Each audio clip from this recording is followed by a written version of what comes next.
Silencer Jr., the 90 Series champion, and rookie from Formula One, Alex Zanardi. Right back in then. This doesn't look good. He's coming in awful slow, and those guys are over the wall. They don't look real anxious. And look at this. How did this happen?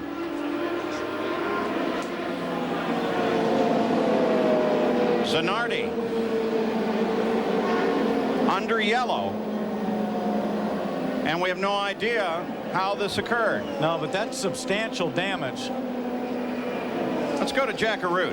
Well, guys, you saw in that pit stop that when Paul Tracy put the car into gear, he began to pull away. He went up through the gearbox. The only problem is he got stuck in second gear. It's a sequential gearbox. They're trying to isolate the problem right now, but this is indeed costly for Team Penske and Paul Tracy.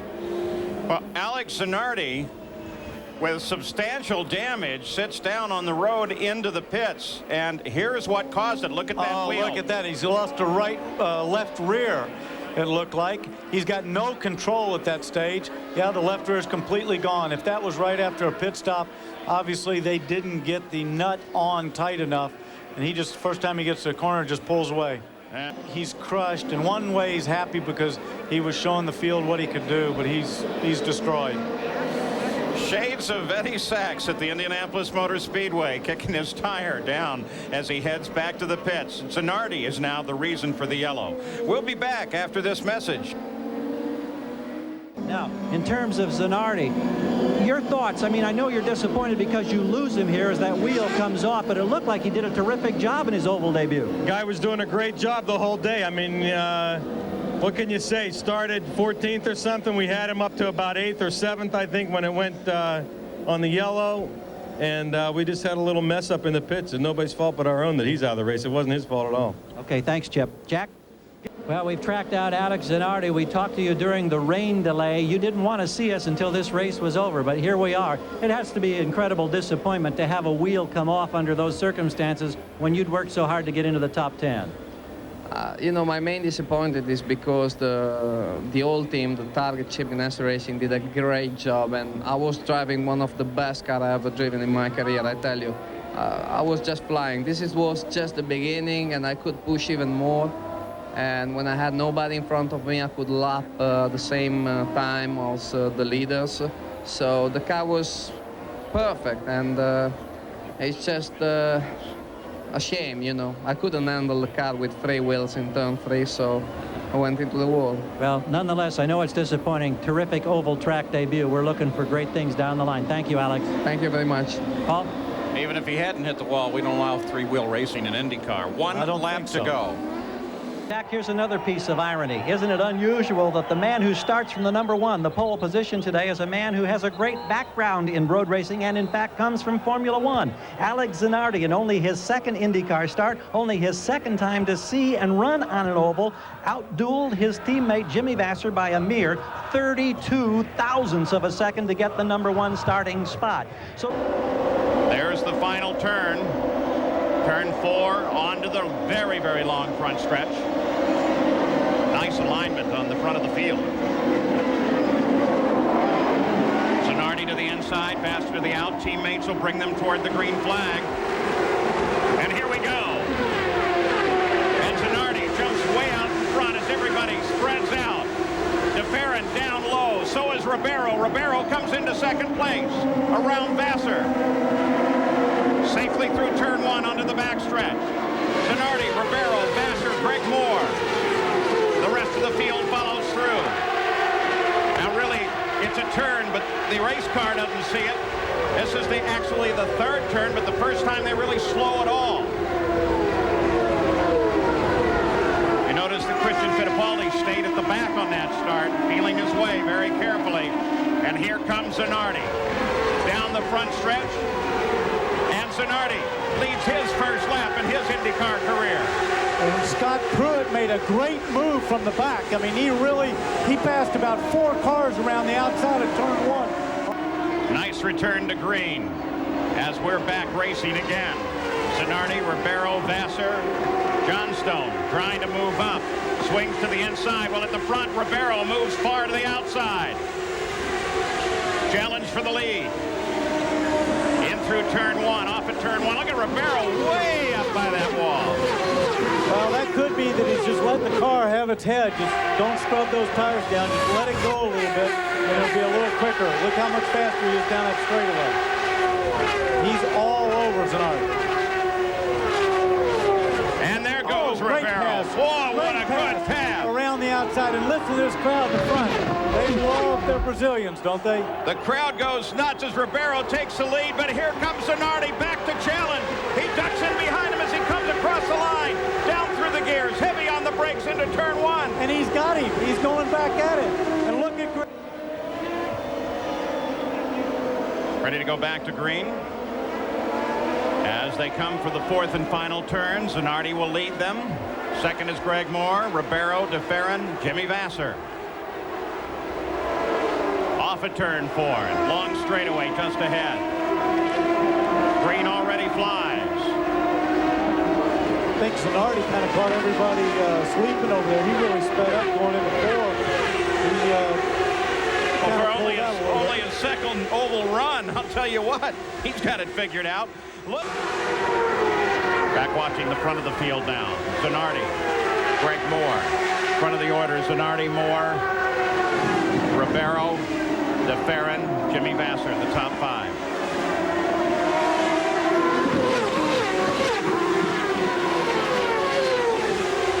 Let's go pit side. Jack Arute, report on Robbie Gordon. And we may say the most about how tough this track is. Robbie Gordon been talking back and forth to Derek Walker on the radio, and Scott Goodyear, as you said, can hear it in the hospital. But this is what Robbie finally said when they went back to green. Guys, this is a tough racetrack, and it's going to be a long day. 100 laps to go as now the lead of the race begins to encounter traffic ahead. Remember the first race in Miami? Further apart on Mark Blundell. He's awake, laughing, and he said that his brakes went. Now, that's a question. Total loss of brakes is what he was reporting. We were concerned about that. Look like it's a problem or single car. It seems like something I'd worry about this early on. Well, you would, but sometimes, as we saw in that shot, he actually did lock up the brakes. So what we probably saw, that from that bouncing, you can actually push the pads away from the rotor. And when that happens, your first touch of the pedal goes all the way to the floor. And it makes you feel like you've got no brakes, which you don't for that millisecond that it happens. Then you pump them back up. That's probably when we saw the lockup. But by that time, he was too far into the corner and committed. Further update, Gary Gerald. Well, just bearing that out, we got a quick word with the crew that is on contact with Brian Herta. Herta was right behind Blundell when that incident happened. Herta told his crew that he thought that the right front brakes locked up. That's what he saw. That might further support the fact that there was a severe brake problem. Fight for the lead here. As Zanardi gets caught up on the slower traffic, that's Marco Greco as they split around. But still Zanardi with a better line into the corner. Watch how Moore tends to come off of this corner, though. He lets the car come all the way up. Look at that. To my way of thinking, that's a better line. You don't scrub as much off the tires. You don't use them up as much. And you let the car have its head. Just let it be free. Let it go. So Zanardi, Greg Moore, they've continued to battle at about this distance for the last several laps. No traffic sitting just ahead. And you know what's great? We got two rookies out there, two guys. This is their second IndyCar race, and they're doing a fabulous job. They're racing. They're doing a good, clean job. They're picking their way through traffic, and they're stretching their legs on the field. We're back at the Rio 400. Nothing's changed, but it looks like it may be about to. Zanardi under heavy challenge by Greg Moore. The blue and white 99 of Moore right there, tucked right in turn one. Moore comes a little to the inside now. Lets him know he's there. Turn three. Heading down into turn four. Just observe my observation. It just looks like Moore this car, as he lightens his fuel load, is just coming a little bit more alive. It just looks like he's got a little bit more. You saw that speed. He's 1 mile an hour faster. Can't quite figure a way to get around him, but he looks like he's going to make a go of it any moment. Comparison of power again. That car right there, Greg Moore, that's Mercedes power. As best you can. You don't often see this on an oval, sometimes on some of the short ovals. I think Danny could probably speak to that much better. Danny? Yeah, you don't see him a lot, but anytime you have hard braking like a Milwaukee and somewhat even Phoenix. Whoa, look at this. Greg Moore making an attempt there on the restart. He's hooked up. But Gary, back to you on that. The scoops are very important to keep the brakes cool. They need that when they go down that long straightaway. They cool them down, and they also keep the wheel bearings cooled down.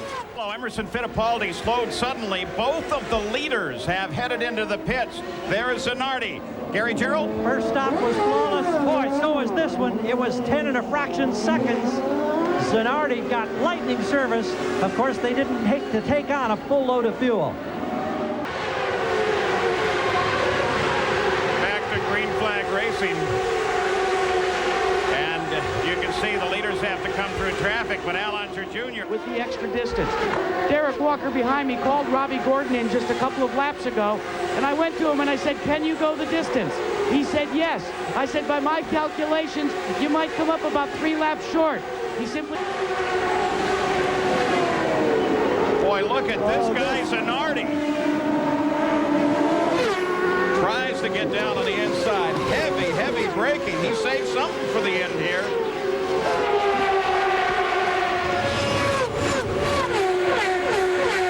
Zanardi, then Fittipaldi, then Ray Hall in 6th. Usually something you do at a pit And stop. look at this, Alex Zanardi. We had a report that he was slowing on the course, and now he's rolling very slowly into the pits, Jan Beekes. Yes, the initial report, Paul, was that it was a gearbox problem. Originally, it was just difficulty in shifting, but now, obviously, that problem with the gearbox has gotten worse, and he'll be lucky to get it down. He's coasting now into our view. Let's check in now quickly with Jackaroo. Up the Alex Zanardi story. What has happened is they realized as soon as the car came to a stop that Alex Zanardi's day was over. Right now, he's being debriefed, has the helmet off, so Alex Zanardi's day is over here early on. And that's one of the stories of the rookies. By the way, Jan Beekes, 36 years old. Happy birthday. Thank you very much, Paul. So Alex Zanardi, we were talking at the start about, what about the rookies in this? That's what...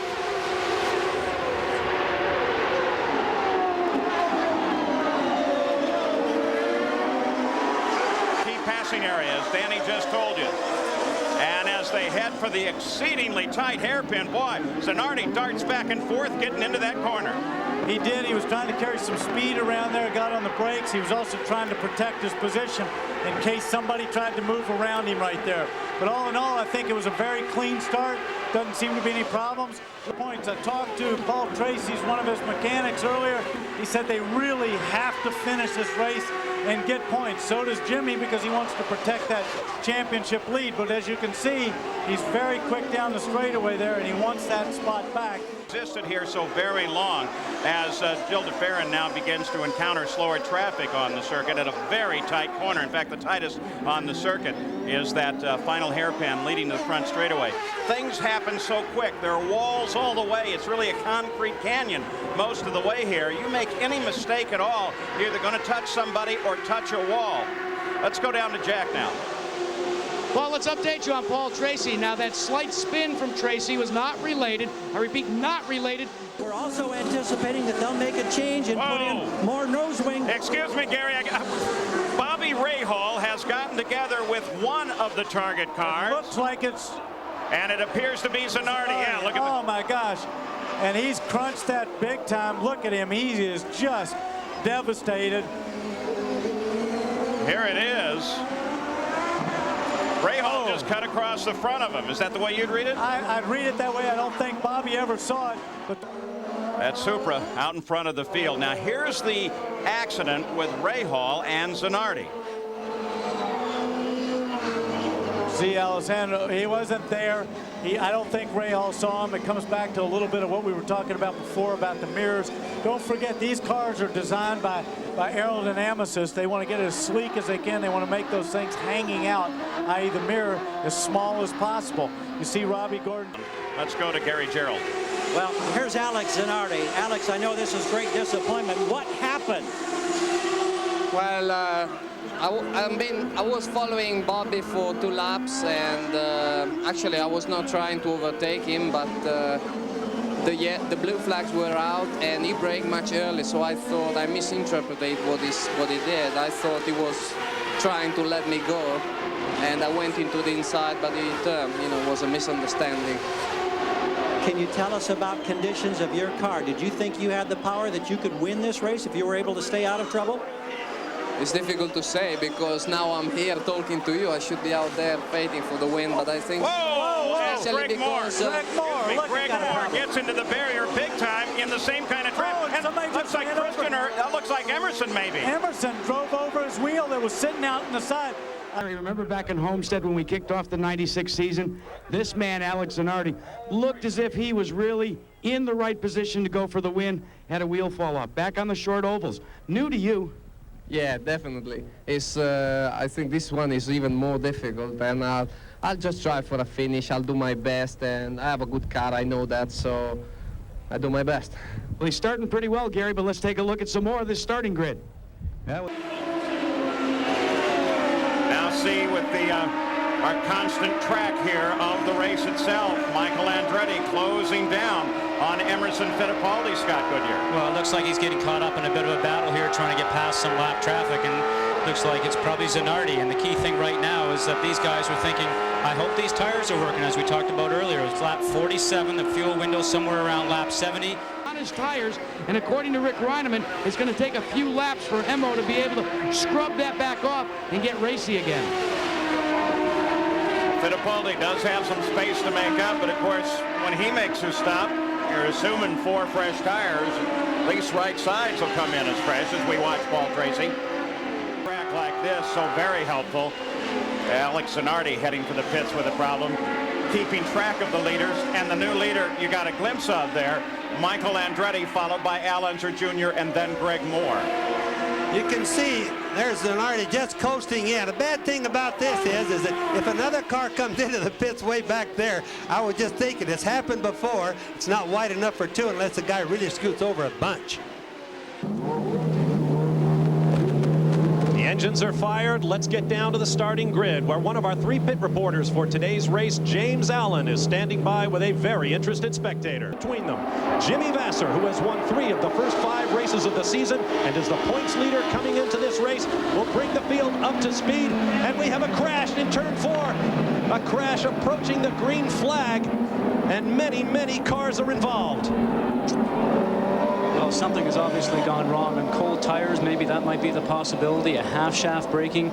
It looked like one of the cars went directly 90 degrees to the right, so we're not quite sure, and we got quite a collision here on our hands.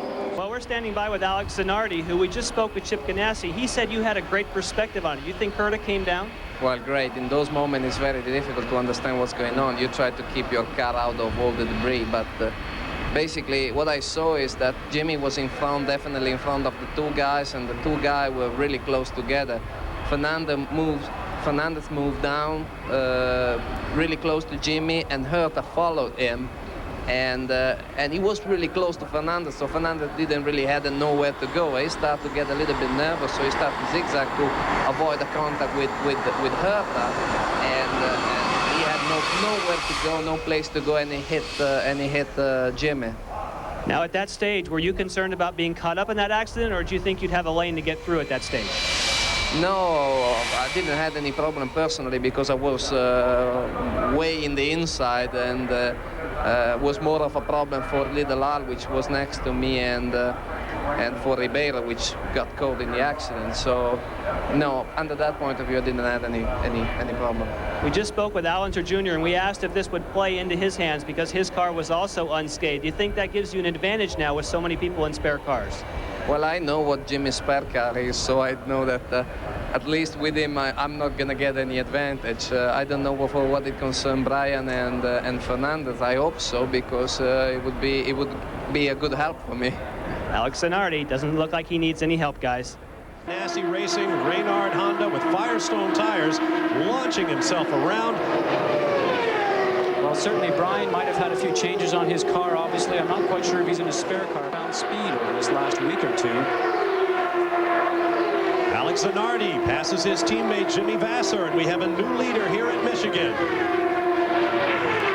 See them running nose to tail. The aerodynamic toe effect, so important on this 2-mile racetrack. Very, very important. And there again, the Honda power plant is just so dominant on these super speedways. Now, it makes you wonder if these guys are both in top gear and 6th gear, or if Jimmy's decided to go ahead and just leave it in top gear, maybe conserve some fuel. It makes you wonder if Zanardi's running in 5th, and you don't know what the orders are from the pits. I'm sure that these guys are all out racing right now and just trying to get pulled away from the guys that are back behind them. Stretch launching down, following in the toes. The car snake down at top speed in excess of 240 miles an hour. Jan Bikas. I have a quick update for you on the Ganassi situation, because both Alex Zanardi and Jimmy Vasser came in at the same time. Jimmy Vasser actually had a faster pit stop, but then he killed the engine. That allowed Zanardi to get out first, and as you've said, Zanardi right now working quickly through the field. Zanardi took a look under Roberto Moreno, and he drops back into line as they come rocketing off the high banks onto the flat back straightaway. Hovering right behind Zanardi is rookie Greg Moore. He's doing just a great job. And so obviously he got in and out of the pits quite quickly. His team serves his car maybe a little quicker than the 2 target cars. Once again, Zanardi goes underneath, but can't get it done. The running order is Gugelmin, this battle, Moreno and Zanardi, then Greg Moore, then Jimmy Vasser rounding out the top 5. Mark Blundell, Gilles de Ferran, Bobby Rahal, Andre Ribeiro, and Robbie Gordon round out your top 10. And Brian Herta, Eddie Lawson, Michael Andretti back in 13th. Jeff Brosnoff and Raul Bueso. Zanardi got a great toe from Roberto Moreno and just slipped on the underneath side of him going into 3. You say Greg Moore is doing the same. The track is so wide and so smooth. Gives the drivers a lot of room to maneuver. Zanardi rushes up in the toe behind race leader Mauricio Gugelmin and passes into the low side. A nice clean pass, about 5 or 8 miles an hour faster going into turn 1. Obviously happy with the set of tires that are on the car. The key thing here is that when you go back out, the tires are warm. You get right up to speed right away, no having to wait for a lap or 2 to build the heat up in the tires.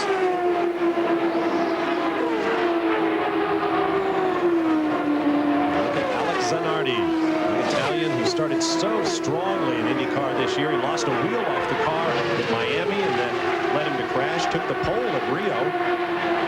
Has run strongly everywhere. This is his first visit to a super speedway oval. Stone tires, a Mercedes Reynard on Firestones, a Honda Lola again on Firestones. Those are the Zanardi and Vasser cars, and a Ford Cosworth with Goodyears and a Honda Lola on Firestones. Goodyear, in fact, has produced over 30,000 tires for the various worldwide racing activities of that giant company. It has been a very busy month of May for them. Now, Alex Zanardi gets a great run off the corner. Greg Moore is going to have to hustle to catch him, and he won't do it as they flash across the start-finish line. In fact, Jimmy Vasser right there behind Moore. Jimmy trying to get a toe on Greg to get underneath or around the top of him. Turns 1 and 2. We heard from pit reporters earlier on that Greg won. Carrying an IMAX movie camera in preparation for a movie about the art and science of IndyCar racing, scheduled to debut next spring. Mario said he has had a tremendous time driving that camera car. He looked pretty racy in it, if I do say so myself. There's Alex Zanardi having a spectacular day, running in first position. He is the overall lap leader, and there is a bonus point to be awarded for the driver who leads the most laps in the race. His teammate, Jimmy Vasser. Zanardi quite a hot foot, and of course he's got another hot foot behind him in Greg Moore, so maybe this will give Moore the opportunity he was looking for to go for the lead. The whole thing of being out of sequence has really benefited Mark Blundell. He had 1 stop only up until that last yellow, and he's still running in 5th place, by far and away his best performance of the year. It's great to see a British guy up there. Let's go down to Jan. Well, to further update what's happening with the Zanardi situation, remember, sometimes they turn the boost down not to lower it, but because they have telemetry to know if they might be slightly popping the valve. So it doesn't necessarily mean that they are saving fuel. Now, a quick update on Robbie Gordon. He has been in here a couple. Jr. leads the train of lapped cars. Now the lead lap cars begin to move in front as they are supposed to as we approach the green flag. Remember, no passing until they cross the start-finish line. Here they come, building the the revs and powering into turn 1 here at Michigan again. Greg Moore all over the back of race leader Zanardi. Now Zanardi draws away. Honda power against Mercedes-Benz Gilmore. Alex being able to run that low line coming off of 2, looking like Greg maybe ran just a little bit high. Keep in mind, we got a report a few moments ago that he had turned down his turbocharger boost just a little bit, and still he just drove away. Well, Alex Zanardi running strong at the front of this race. Now he brings the revs up. He had a brilliant restart last time. It looks like he's going to get another good one. Greg Moore just not able to come up on the cam as quickly as Zanardi can. But the yellow remains out. Now the pace car is in. Alex Zanardi brings it up again onto the cams across the start-finish line. We are back to green flag here at the US 500. Jimmy Vasser having a look on the underneath side of Greg Moore, not being able to get the deal done. All of the Hondas as well, but really the story of the weekend for Mark Blundell is the tough psychological battle he's had to undergo to bounce back from that huge 195-mile-an-hour accident, almost head-on into a wall at Rio de Janeiro. A man who's not at all used to racing on ovals, a European road racer if ever there was one, and he's been longing for a road course, but here he is at Michigan, and he's really running well. Now, what can happen with that quite quickly is he can go over a bump and that will shoot itself back up into its position, or he'll go over a bump and it will completely break off. I had that here back in 1992 as we've now hit the green flag, and Zanardi fast across the stripe being chased by his teammate Jimmy Vasser as they hustle into turn 1. 3 wide down into turn 1. It was that Fittipaldi who went down low all the way under the white line to make up a position. Gilles de Ferran, who had that problem, has lost 5 laps in the pits. And we understand that it was a hose to the turbo unit, possibly the same problem that cost him a sure victory back at Long Beach. Up front, a pair of targets, so to speak. Alex Zanardi and his teammate Jimmy Vasser, the pole sitter for this race, running nose to tail, first and second for Chip Ganassi's team. Now, if I you say teammates, I can assure you that when it comes down to situations like this, teammates, not a word that I don't think either one of those guys are going to really understand. In the time-honored tradition of racing teammates, Jan Bikas, what can you add? I can add as to the handling of both those two cars. We said earlier that Jimmy Vasser was struggling. They put a lot of downforce on the car to settle it down in traffic. Now they have got the handling where they want it by working with tire pressures, and now they feel that Jimmy Vasser is just carrying a little bit too much drag. So watch him follow Zanardi. He seems as though he does fine in the draft, but if he gets on his own, he can't run quite as quickly. So the next time they come in the pits, they're going to try and take some of that drag off the car to free him up. But right now, he's a lot happier than he was in the early part of the race. There's Chip Ganassi watching his boys circumnavigate this racetrack. Both cars on Firestone tires. 2 of the 10 cars Firestone supplies in the series. And together they have given Firestone 3 poles, 2 by Vasser, 1 by Zanardi, and 4 victories. 3 by Vasser. Excuse me, 3 victories. Those being by Vasser. The other Firestone win from Ribeiro. Zanardi with Vasser right there on him. They take some downforce out of that car. He's really going to fly. Oh, he certainly is. And one thing you might want to do, because there's still quite a few laps to the end right now, is that put it in top gear, follow Zanardi, conserve fuel, conserve the engine. The race victory still is about somewhere around 100 laps away. Long way still to be run, but it is amazing what Chip Ganassi has done with his team. He has made some very bold moves, changing engines, changing tires, changing chassis. Now is the American representative for Reynard, a factory team, so to speak. And it is just remarkable. They went through some very lean years, and now they're definitely the biggest dog on the porch at this point of the season. They certainly are, as you mentioned, with 3 race wins already this year, and sitting up on front, sitting on pole a few times. So we see Greg Moore. Pit crews at the ready, as is Jan Bikas. The pit crews, as far as the Ganassi team, have given us the updates, what they're going to change on the cars. They're waving their arms. Alex Zanardi will be here first. There will be no changes. Then with Jimmy Vasser, just as we talked about, they come in side by side. Jimmy Vasser, they will take off the rear wicker bill. They've already flipped up the tab. They're going to first change the tire. Then one of the mechanics will go to the back of the car if they stay with their plan. We're watching. Sure enough, there it goes. The rear wicker is out. That will take some of the downforce. But there's a problem on the right rear. The mechanic says, get it up. Now he gets it tightened, but boy, that cost him some time.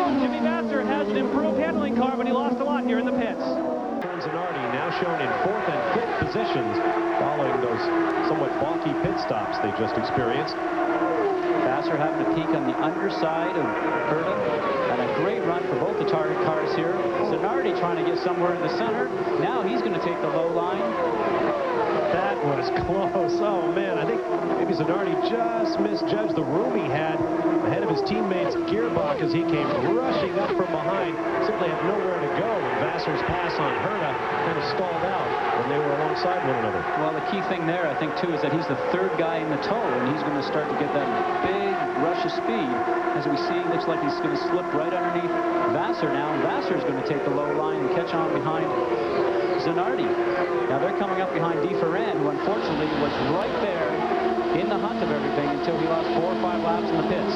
Well, bet that raised the pulse rates in the Ganassi pits. As you see, Zanardi going right by DeFerran, and now here comes Jimmy Vasser. Zanardi up into the 3rd spot behind Parker Johnstone and Andre Ribeiro. And there once again, looking back from the Pennzoil car of DeFerran.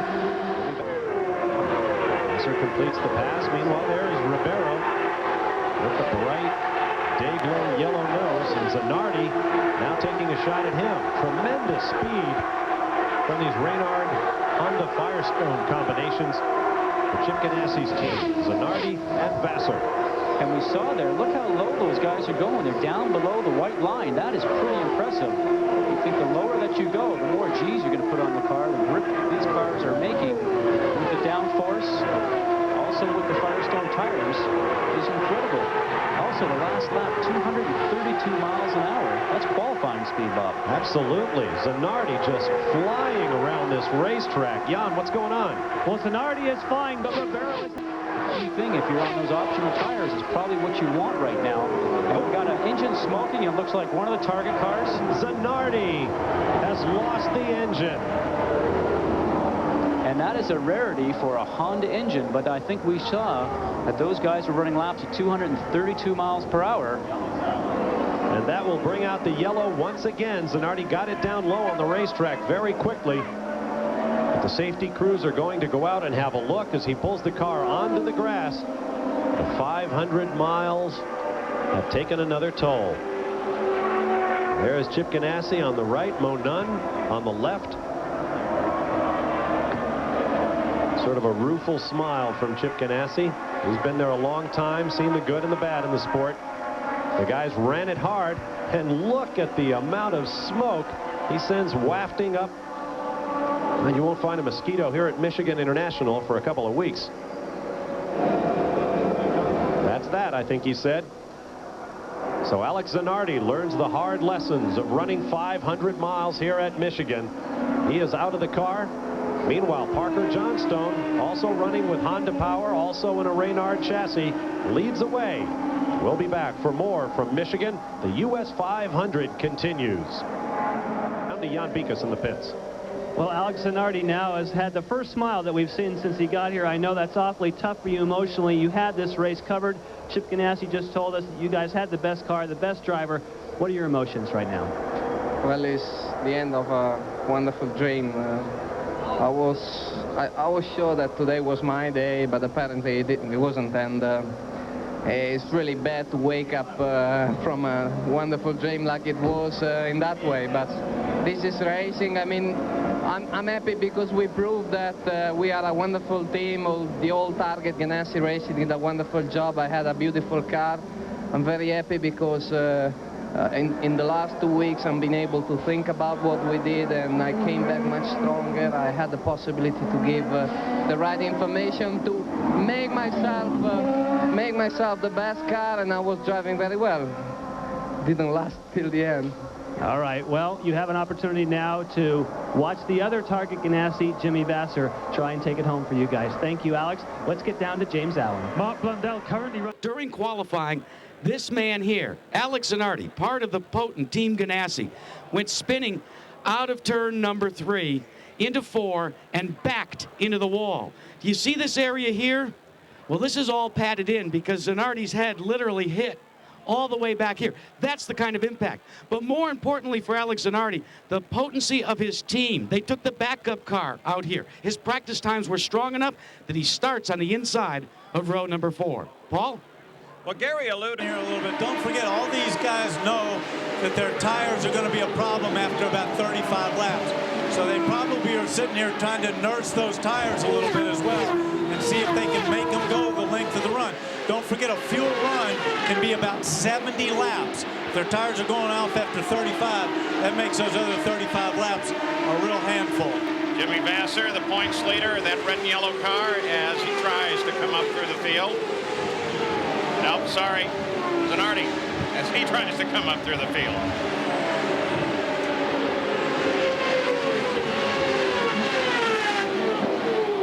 Zanardi right behind Herta, sits in 8th place. As we only had, what, about 2-3 laps under yellow? Yeah, and he doesn't look like he's going to stop here either. He's going around. Michael Andretti would sure like to get him. Now they're going to change their battle plan a little bit in terms of handling. Originally, Prue was going to ask for a little bit more wing, but now they know what the baseline is after 40 laps on the car. I couldn't tell what he did. Well, he's got his teammate right in there with him. You saw earlier some quick concern. Michael Andretti comes up to overhaul both of the Chip Ganassi target cars. He's around the first one, and they kind of wisely I was going to say they were giving him a lane, but I guess not. Now Michael got a little sideways off there. You see the car move. Want to get an update because we last saw Hero as he was climbing out of the car very quickly. Gary, is he okay? Well, we'll find out. Hero, the fire at the back of the car, did it pose any danger to you? No, just it's smoke. The wastegate pipe blocked and the burning out. Glad you're all right. Thank you. Oh, thank you very much. He's fine, Paul. Okay. There were a lot of water on the back of that car, and remember, with a... Well, one of those soft Goodyears that came off Robbie Gordon's car, we saw a spot, and I don't know if it was from buildup or not, but there's a hole about the size of a $50 right in the middle of the tread. Engineers are taking a good look at that right now. P.J. Jones had been in for a couple of... He had made his second stop. Remember, he made a very early stop that puts him out of sequence with the rest of the field. This racing. I mean, it's just look at these cars. Look how many are out there bunched together, racing for spots. Dyson inside, outside. See the darker patch on the inside of the track? That's where the groove is. All the gray above that is what we call the gray, is where it's slippery and marbles. But look at these 3 abreast in there. Unbelievable. Hunter Jr. still stretching out his lead here. 7-7 over Michael Andretti now. Paul Tracy is third. Ben, the pace car is off the course. They're in the control of Scott Pruitt right now. Here he comes off that final corner, leading to the green, and here we go. Single file they start. A battle back as Christian Fittipaldi makes a move, comes by the inside. DeFerrin looks like he touches Zanardi as he comes around. Tracy was going to take a shot anywhere he could find to get around DeFerrin. Jerry Punch? Well, the die has been cast. Paul, Alex Zanardi, the rookie, the first one to come in, and they will go from the rain tires to the Firestone slicks. So we're not getting anywhere in these rain tires. The track is drying, so why not go ahead and put the slicks on? They will take one turn, a front wing out, make an adjustment to the front of the car. They fuel it, and Zanardi spins the tires and is down and away. Well, one way to get heat in him is Zanardi started fourth, has fallen back to 23rd spot. So they had little choice but to do this. Going to be an interesting first lap for him, though, isn't it? Just kind of head for that light gray area, wouldn't you say? He's going to stay in that, and you're not going to be able to get him out of there very much. He's going to nurse it around, trying to get some heat up into those tires as quick as possible. But if the rest of the track is drying, sooner or later, that will go to his advantage. Now, here's an interesting comparison. Hero moved to the right side. He's still on, of course, the rain tires and might be able to actually get around Zanardi. No, Zanardi now begins to pull away as again on that long stretch.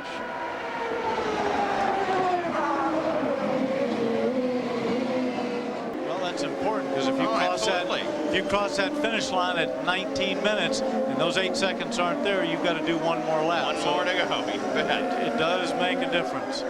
It was an incredible qualifying effort for this young man, Alex Zanardi. One lap, and that's really all that it took, Alex. Tell us about where you found that little bit extra speed to beat your teammate and Scott Pruitt. Well, it was hard, I tell you, but especially because of the traffic. Traffic was so bad in the last minutes. Everybody was trying to get a clear lap, and so we were hurting each other. But I managed to get a good lap together, and although I had to pass somebody in the inside, so I brake a little bit in the inside, that was good enough to take the pole, and team did a fantastic job. We did an awful amount of work in the free practice in the morning, and that's why I think we ended up with a very good setup, and we took the pole. All that it takes to win the pole, especially in road racing qualifying, is one lap. He got it. Let's check in with Gary. And the margin. Here they come onto the pit straight. Green flag should lie just ahead. They come off the turn clean. White flag green. Zanardi comes into the lead. As Pruitt tries to get around Jimmy Vasser, and they battle for second place. And boy, look at him bundle up. These are the festival curves. It's really a chicane, a right, a left, and a right. And the traffic through there, if you try to get 3 wide, you've got a problem. And speaking of a problem, what about Michael? Michael's dropping back. He was in that black car on the left of your screen right there, but he's dropping back. He's obviously got some kind of a problem. They're standing by. We don't know if he's going to be able to get around to come in or just with the status of the car, but great concern, obviously, for Michael Andretti, who's won here 3 times in the past. 3-time champion who's looking for 3 in a row in the IndyCar. He won at Milwaukee. He won 2 weeks ago at Detroit. But it looks like Alex Zanardi is the man to catch at the moment. And Scott Pruitt is doing everything he can to accomplish that. Matter of fact, Danny Sullivan, if we were questioning running back in the field, there is the leader of the race. That's Alex Zanardi. And Jimmy Vasser is actually about a full straightaway back now. So Zanardi, leading by 17.2 seconds, has really managed to pull out a lead, but now more and more he encounters slower traffic. At the same time, his teammate and the current points leader, Jimmy Vasser, has a very fast Gil de Ferran worrying him just behind. Now, there is the leader of the race. He comes across the line. And we look up for the second red car, which power down, and de Ferran got that. Let's go to Gary. Leader is in. He won't be the leader much longer. He had a 17-second advantage. They put the slicks on. They've made a 13.2-second stop, they being the team servicing Alex Zanardi. And an interesting decision, a fascinating decision with the rain pouring on the main straightaway. Well, it's really raining almost everywhere now. Gil de Ferran comes in, Jack. That can also affect that weather. Look at Zanardi as he's trying to get around here and finally get it back up to speed, but everyone has really come off the race pace. Christian makes a move in there. I think what we're going to have to do is just see whether the guys that went on wets get the advantage or the guys on the slicks, and you'll have to let this play out a little bit, see if it gets wetter or if the track actually starts to dry, because as we saw early, it will dry very quickly once these cars are running around if there's no more raindrops coming down. Well, you know, we have the Honda Helicam up over the top of the circuit as we watch a continuing struggle for Alex Zanardi here. And they're saying that this is really a brief shower only. And Christian Fittipaldi, though, has taken advantage of the opportunities that have been availed him and really been charging up through the field. So Alex Zanardi and the rest have to figure out what tires they want to stay on with 33 laps complete here in the Budweiser 200. Quick job on this, but there was damage to that other wing. Now coming off the jacks, and Vasser will head back out. Well, as we watch the leader Alex Zanardi, those slick tires are apparently going to cost him dearly. Al Unser Jr. in second made up 6 seconds on the last lap and started the lap only 8 seconds behind, but the sun just came out on the front stretch. Well, there you see Al Jr. in the red and white car on the left of your screen, just coming in behind Zanardi. But the interesting thing is Vasser had the off. He still stayed on slick tires, so they still are assuming that it's going to dry pretty fast. You can see it already starting to dry on the concrete, and concrete, of course, dries faster than the asphalt, and you see how the tires weren't as slick anymore, so maybe their gamble's going to play off. We're going to have to see it play out. Al Unser Jr. moves in a battle for the lead. 2 different styles of tire. Unser Jr. on Rains. The slicks are on Zanardi's car. That's P.J. Jones in the Dan Gurney Eagle just behind them. Not part of the fight, but he's been able to keep up with it. And Al Unser Jr., as they get over to a section that appears to be relatively dry, couldn't for a part there keep pace with Zanardi, but can he here? Remember, this is where he made the pass on Vasser earlier, and it is wetter in this area. But nope. Boy, he's all over him, though. He is all over him. He's looking for a spot. And see right here, he's going to just come up underneath him. See Zanardi's car dart there. He was trying to get some traction, put a little throttle down. Those slick tires just jump by. Quite a bit of water line on the course down at the end of the front straightaway here. Jackaroo? Well, Paul, let's update you. You might wonder why. Maybe is there a problem with the lack of good faith on the Firestone rain tires after we saw their performance in Detroit. You mentioned Firestone brought a brand new tire here, but they don't have a lot of testing. They had some additional testing at Detroit, the input from the rain there. But according to most of the Firestone teams I've spoken to, they said, no, it's not a question of that. We feel much like Danny Sullivan said, if we can keep the heat in the slicks, this is just a passing rain shower, and we'll be to the better once the track dries off. To see this scenario play out and see what happens with the track. And now Zanardi makes his move in a section that has dried, and he gets past Little Al. Great racing there. I'll tell you what, his teammate lies just ahead of him. Jimmy Vasser is now 2 cars ahead. That's Lawson that they move around now. And again, here is where the rain tire is hurting Al Unser Jr. It's dry down in this section. So Zanardi comes back to the lead and takes advantage of his dry tires on the dry half of the circuit. How is this terrific?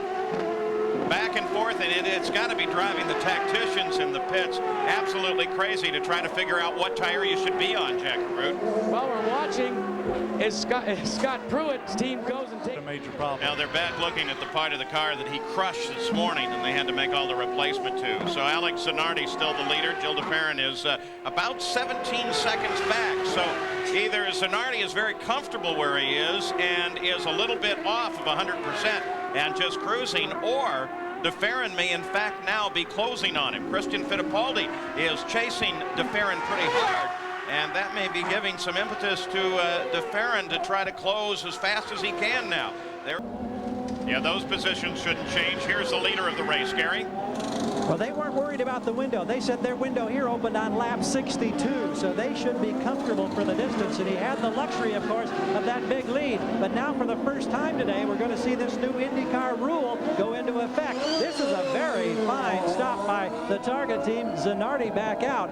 But that big lead is going to be gone when we get ready to go green. Now 60-mile-an-hour speed limit on all races except the ones run at Michigan now. As Zanardi comes back onto the course, he'll have to line up behind the pace car. And what they are doing now, they did it first in Detroit 2 weeks ago and will continue here today. Like Zanardi is still the leader by 8 seconds. There is Zanardi's bright red Target car. And you look 8 seconds back, that bright yellow car, that's the Pennzoil car of Jill DeFerrin, followed by Christian Fittipaldi. He's dropped back now. Look at that interval. It registers in at 10.1 seconds on the EDS scoring computer. Alex Zanardi, his second pole of the season, and this time it may result in a victory. In fact, at Rio, we thought he may be on his way to a victory there. Did I just see a puff of anything that mattered? It looked like I saw a little haze that may have come out of the back of Christian's car. And I don't see it now. Well, I can tell you one thing, even if every warning light on his dash came on right now, he'd drive that thing till the end, till 3 laps to go. He wouldn't worry about that. He's going to drive it right to the finish. Losing his lead position just a bit. Lost 2/10 on that last lap. Hey, there's Joe Montana, part of the Chip Ganassi team. And you know what? Every time he shows up at a race, the team wins. I think I'd make sure he got here at every race. Well, if I yeah, but does that explain something from football? I mean, it really wasn't a team effort. It was just Joe. You show up, you win. I'm sure everybody wishes that it was that easy, but Zanardi's dropping a couple of tenths there, but he's just driving very conservatively. He's got 2 laps to go. He knows those guys can't close it down. even if they did, they'd still have to find a way to pass. Now the sun begins to shine on Zanardi. He'll see the white flag indicating 1 lap to go next time by, Gary Gerald. You mentioned Joe Montana. It's funny, back in that brief rain shower we had when so many teams were trying to decide, should you go to the rain tires, stay on the slicks? Joe Montana was the only unflustered, unruffled guy down here. He was walking around, wasn't looking for cover, didn't need an umbrella. You could almost see him saying, hey, what's a little sprinkle to a guy who used to play for the big bucks in the rain? He's got another winner here going today, no question. So as Alex Zanardi starts his final lap, we'll continue to track those battles behind the lead of the race. And Zanardi, looking for his very first win in the Indy cars, comes out of Formula One. Has a faltering start in the first race of the season, sits on the pole at Rio, and finally looks for a win. There's second place. And third place, Christian Fittipaldi, with Al Unser Jr. well back now. None of the top 4 in contest. Parker Johnstone sits in 5th position, followed by Ray Hall, then Ribeiro, then Mark Blundell, then Stefan Johansson, and Robbie Gordon. But here's the man of the hour as he makes the final turn around the carousel here and on to the main stretch. And Alex Zanardi, as he looks ahead, takes it way over to the right and then comes over to take the checkered flag, as Alex Zanardi has taken the win here. And they all come over and off the edge of the course as they finish. There's the standings. We gave them to you on the final lap. They remain the same. Zanardi, Farron, Fittipaldi. Looking down through unofficial results here. And if he hot-foots it around, maybe we will have a chance to talk with Alex Zanardi. But he becomes the second first-time winner. Both of them at the time were driving for Ganassi. Zanardi today and Al Unser Jr. earlier. Going back to last year, he is the 5th first-time winner in the last 14 races. Now let's take a look at the points now. While the teammate to this car, Jimmy Vasser, still remains in the points lead. But boy, it has closed down substantially, and Jimmy Vasser is losing ground quickly. Michael Andretti with a good run, not what he had hoped for, but still, he remains in the fight here today. Well, he's got to feel just ecstatic, right? I mean, what a feeling right now. And I think that I've got to pick Alex Zanardi as Sully's star. He did a great job. Pole position, was fast all weekend, had never been here, and drove absolutely faultless race. So Alex Zanardi is going to roll to a stop, and hopefully he will come to a stop quick enough that we can get word with him. Jack Arute is right there as Alex Zanardi comes flying around the corner and into the winner's circle. He knows exactly where it is. Jack Arute. He certainly does. Shuts the engine off. He's going to try and get out of. We're going to try and get a quick word, get things disconnected here. Alex, congratulations. Well, it feels great. I'm so happy for the Target team, for everybody. Chip Ganassi, Morris Nunn, all the guys that did an amazing job this weekend, and it feels great. It certainly was an amazing run. He started on the pole. He ran so well. And today, he's victorious here in Portland. A road course, a Formula One veteran. And on behalf of Paul Page and the rest of the crew here, Danny Sullivan, Gary Gerald, I'm Jack Arute saying so long from Portland. Straight that will bring them out onto the front stretch and toward the flag. As the acceleration begins, green flag comes out. And here we go at Cleveland. They come 6, 7, 8 wide into the corner. And we had a touch back in the field, but it doesn't look like it's caused us any problems. There's the field coming through, and they appear to be through cleanly at this point. So the race underway here at Cleveland with Zanardi jumping out in front of the pole position holder, Jimmy Vasser. Vasser drops back into second place. Out along the lakeside. Now they turn inward back inland once again. And out toward the east loop. It's actually a series of right-angle corners. Refreshing time. I don't think so. No, I don't either. Leader into the pits as we go to full course yellow, Jack Arute. Well, this is a little earlier than this team had hoped to make their first pit stop, but you take advantage of the yellow. Alex Zanardi taking on a full tank of fuel. They wanted it to be about lap 29, so they're about 9 laps too soon. They made it Zanardi's car. Well, they got the stop on lap 20. Hear the applause in the pits. It's always great to watch them when they recognize that it was a good stop, and everybody in the pit breaks out in applause for the guys. Well, that was one more time. Paul Tracy is in peril of being lapped here as you look at Gil DeFerrin and Alex Zanardi. And Zanardi pulls off and heads in for the pits. Gil DeFerrin stays out. So Alex Zanardi in second place. Heads down. His teammate, you saw him in earlier. Zanardi answering the requirement of 60 miles an hour on the pit road, Jackaroo. And at 60 miles an hour, being positioned exactly at pit out, it makes for a long drive by Alex Zanardi. He comes in, hits the marks exactly. Now we will see if there are any chassis changes wing-wise on Zanardi's car. It doesn't look as if there will be. They asked if he wanted more wing. He said no. 13.1. Zanardi's away. And the good news is that he only had to maintain the speed limit for about 100 feet there and then can come right back up to speed. DeFerrin can pick it up to full speed, and we'll see where they join one another. Well, DeFerrin took the advantage in that one because there is Zanardi coming through. So DeFerrin has made his stop. Down here at Chip Ganassi's crew, they think, and it accentuates to think they have enough fuel on board to go the distance. But most people, by calculating, feel that it might have to be a splash and go with just a handful of laps left. They are going to keep Zanardi out, watch the telemetry, and make a decision in the final moments. Well, here comes Zanardi through frame, and take a look. That's the interval back to Gil DeFerrin. So it's almost the full length of the main stretch here, Danny. That he was very fast through the corners. So Krosnoff, brand new colors on the car, displayed them for the first time last week, and definitely another participant in the Indy cars to watch. Alex Zanardi. There's Zanardi coming in for that splash. Leader of the race, Jackaroo.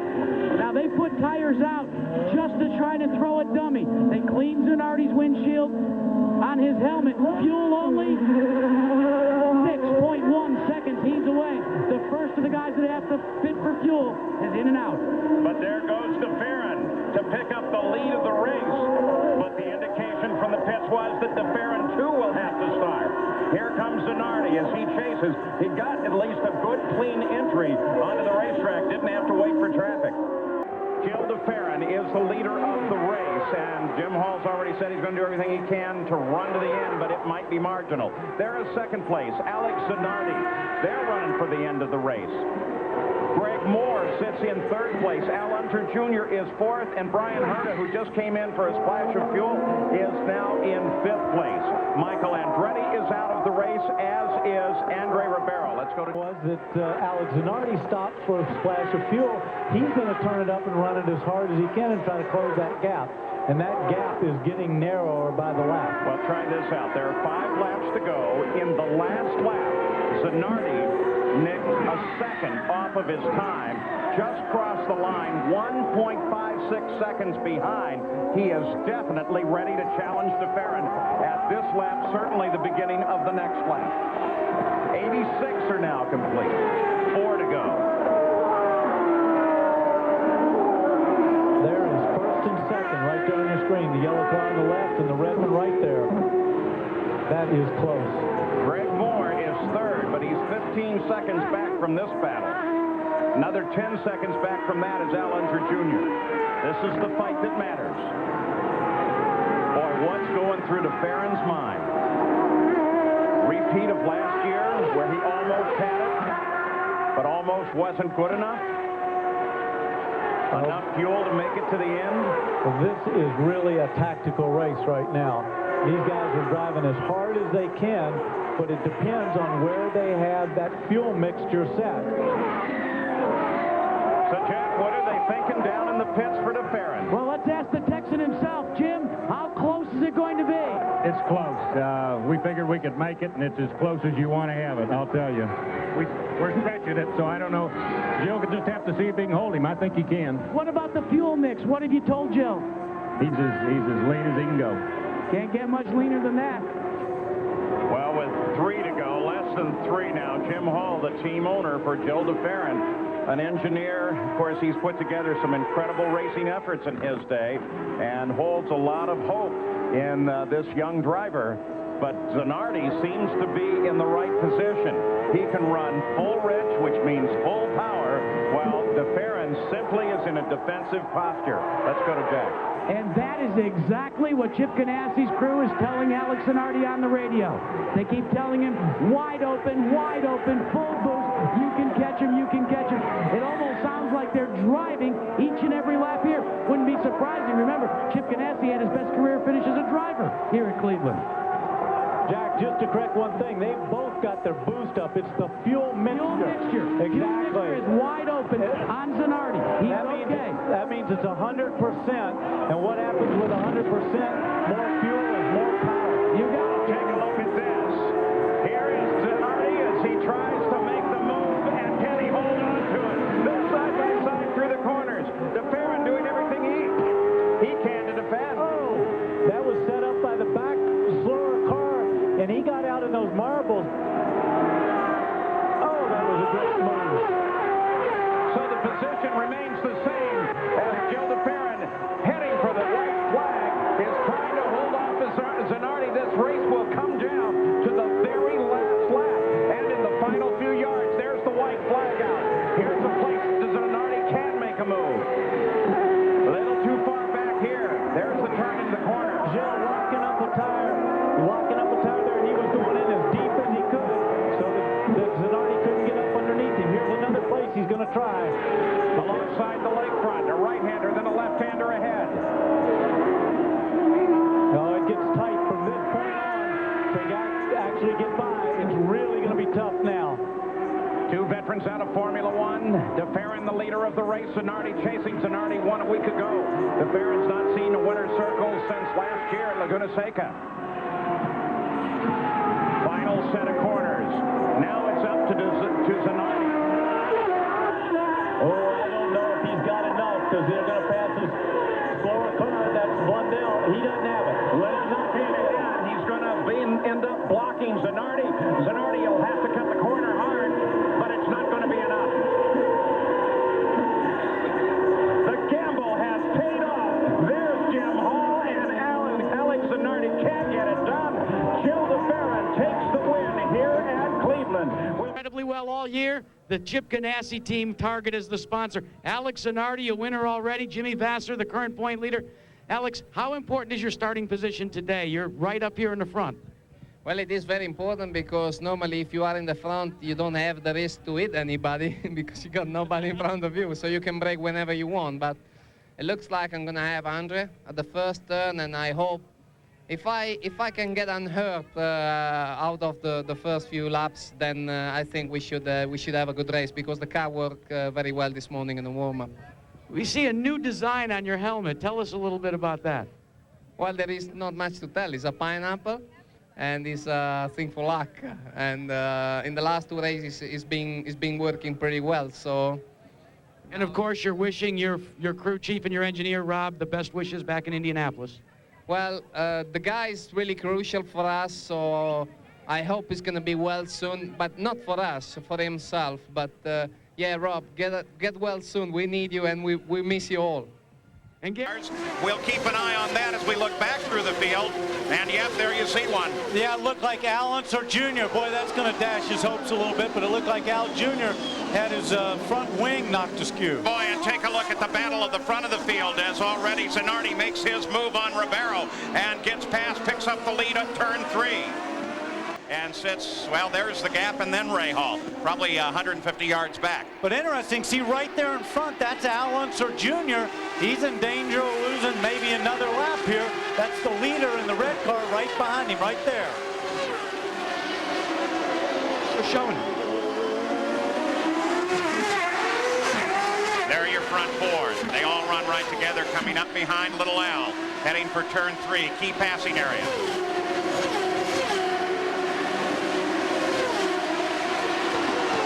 Boy, you know, he doesn't like to give up that lap. That idea of how far ahead Zanardi's able to pull. There he is as he's getting ready to head into turn 3. Through 3. Target car comes off the corner, and It seems like Ribeiro's catching just a bit. A little bit, but he lost so much in that restart just on that one corner, and it's very difficult. He's not only got to try to drive ahead and look at the car, but he's also got to be watching his mirrors and looking after that teammate. Ribeiro was almost 2 seconds behind the leader, 1.9 as they came across the line, so we'll keep track of that. Yeah, and we have a radio report, and we're not sure from which one of those cars it came that he had no brakes. So definitely one of those guys in deep trouble. I don't know if it happened to be Juan or if it was PJ. Well, I don't think it was Juan because his spin came after the corner. I mean, he was well through the braking. He was on the part where he's standing on the gas coming off the corner. I think he got it sideways and just lit it up and spun. It might have happened when he was spinning the car around as well. Watching the target car of Alex Zanardi. One race this year. He comes home as the winner, and that, of course, was at Portland. Great celebration after that. Let's go to Robbie Gordon. We can go back and take a look at that when Hero bottled up the field. Look at that. Whoa.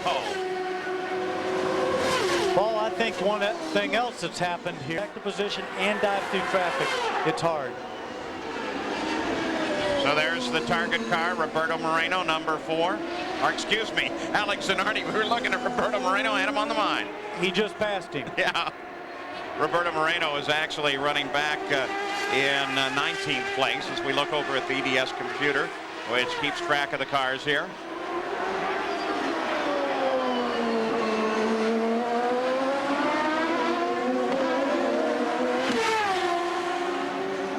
A full 3-second lead over second place. Ribeiro. Here comes Ribeiro. He comes around Moreno. Fernandez has dropped back just a bit. Go in faster so the fuel flows slower and they can do the tires. It's also something to see the IndyCar officials out when they're first setting up the pits at any one of the IndyCar racing events, measuring those tanks, measuring the angles, because everything has to be identical. They don't want you to get 1 second advantage anywhere. I got to tell you, I used to sit in that cockpit going, come on, why are these guys taking so long? Here is the leader of the race, and there is the interval. We'll see it again here. Ribeiro, Fernandez, both closing in. And then the split goes back to Greg Moore, Bobby Rahal. Moore caught in traffic at the moment. Hit in. He was sitting a little bit out. Driver. Zanardi. That's the driver. Here's the leader in, Jack. Alex Zanardi comes onto pit road, and he knows his crew watched that whole problem with Andre Ribeiro. Zanardi, on the other hand, hits his marks exactly. They have determined they will make no changes except add the fuel. In 12.8 seconds, the advantage for him, too, is the last pit. He didn't have to adhere to the 60-mile-an-hour speed limit. Now Jimmy Vasser comes in. He's from Zanardi back to Rahal. A couple of those people that we are tracking in the points fight. While Al Unser Jr. is having a terrible day, he stopped twice to everyone else's 1 pit stop, and he sits back now in 18th position. Another man that figures in the fight is also Zanardi. He is up at the front of the field. Came in the pits in first place, went out in first. Rahal came in the pits in 5th and came out in... The combination of pit stops has not helped his race at all. The leader is, of course, Alex Zanardi, possibly looking at win number 2 of the season and his career. Bobby Rahal is in second place. We look driving for John Della Penna. Richie Hearn, we hope that he feels better very quickly. He's fun to watch. Zanardi, 57 laps complete.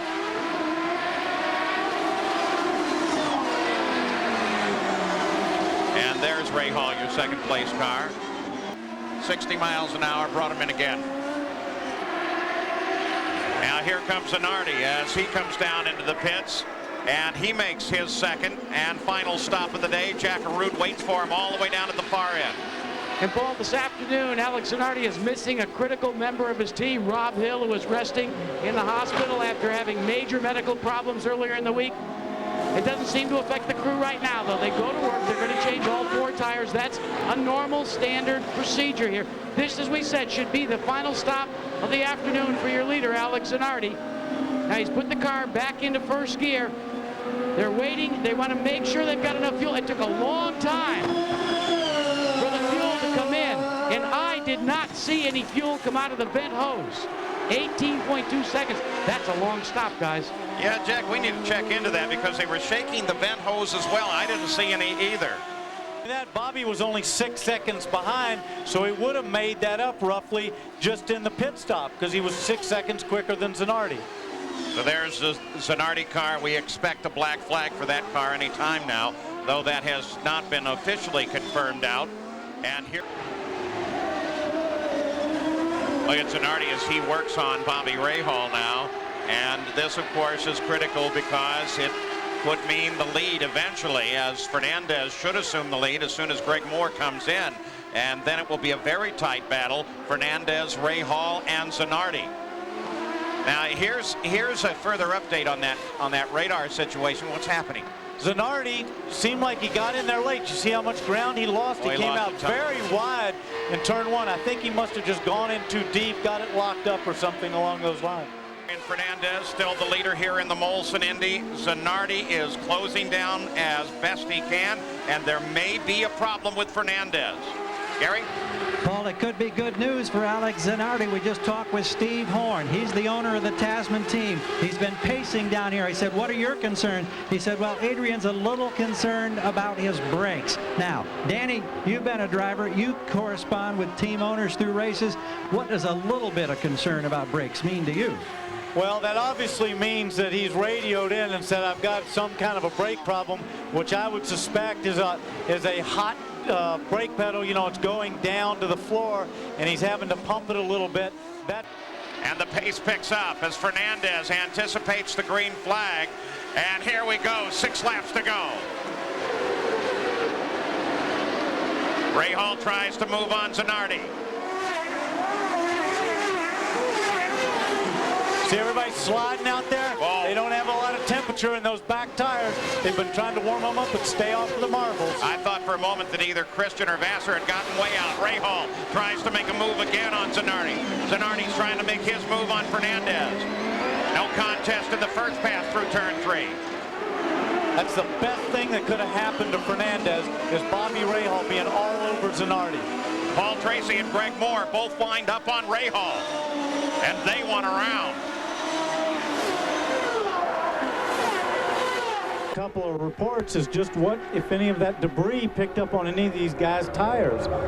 But nobody seemed to have pitted, so they don't seem to be that concerned. But here we come for a green right now. And Zanardi right away makes a move, comes down on the inside. And Zanardi takes the lead of the race. Apparently his button's more powerful than Jimmy's.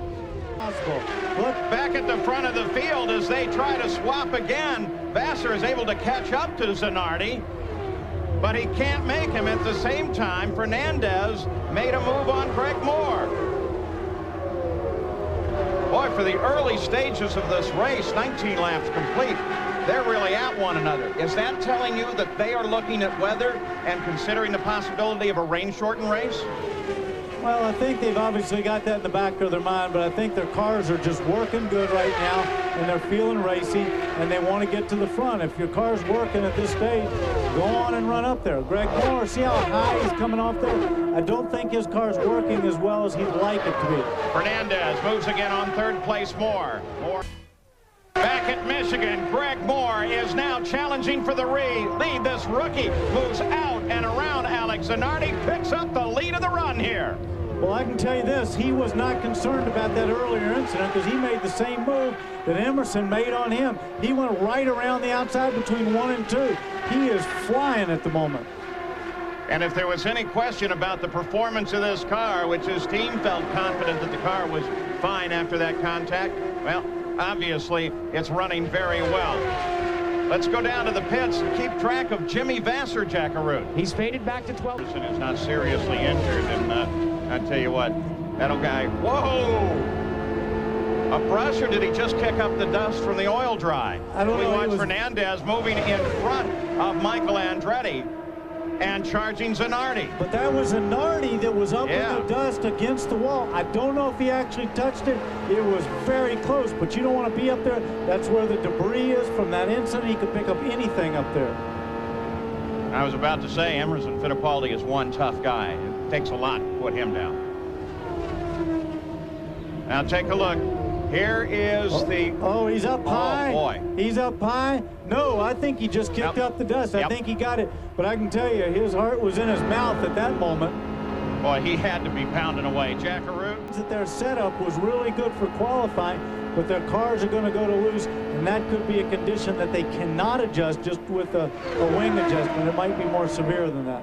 Michael Andretti just overhauled Davy Jones in the Delco car, now replacing Eddie Lawson at the wheel there. And now he begins to move on the 4 car of Alex Zanardi. Red car is Zanardi, black car is Michael. The fight is for third as Michael just overhauls him, takes it over. Greg Moore leads, Fernandez second. Now Michael Andretti third, Zanardi fourth, and Alonso Jr. fifth. Is going to have a problem handling wise because it was a cut tire, not a handling condition. And as we come back to green, it's a fight for the lead as Michael Andretti moves down inside Greg Moore. They go side by side through 1, but Michael Andretti pulls ahead in 2 and leads coming onto the backstretch. Well, I think that Greg Moore there just got taught a lesson in restarts. Michael Andretti very good. Look at Zanardi as he moves to second place. And can he hold on to second place? Yes, he has it now. What happens here, Paul, is that momentum to get going, he obviously didn't have one of those buttons that they talked about in Zanardi's car. Michael obviously did. So Zanardi and Greg Moore go side by side through 3 and 4 and close up on Michael. Now Zanardi solidly takes over second place as they come to the backstretch. Moore running a very high line. But we saw that before. If he didn't make an adjustment on his car, it might be that when the fuel load's like this, he has to run up high until it lightens down a little bit. Here comes Zanardi as he looks for the lead. Alex Zanardi in the red car high, Michael Andretti the black car low. They fight through the corner. And Zanardi takes the lead at the line. So Alex Zanardi back in the lead, but here comes Michael.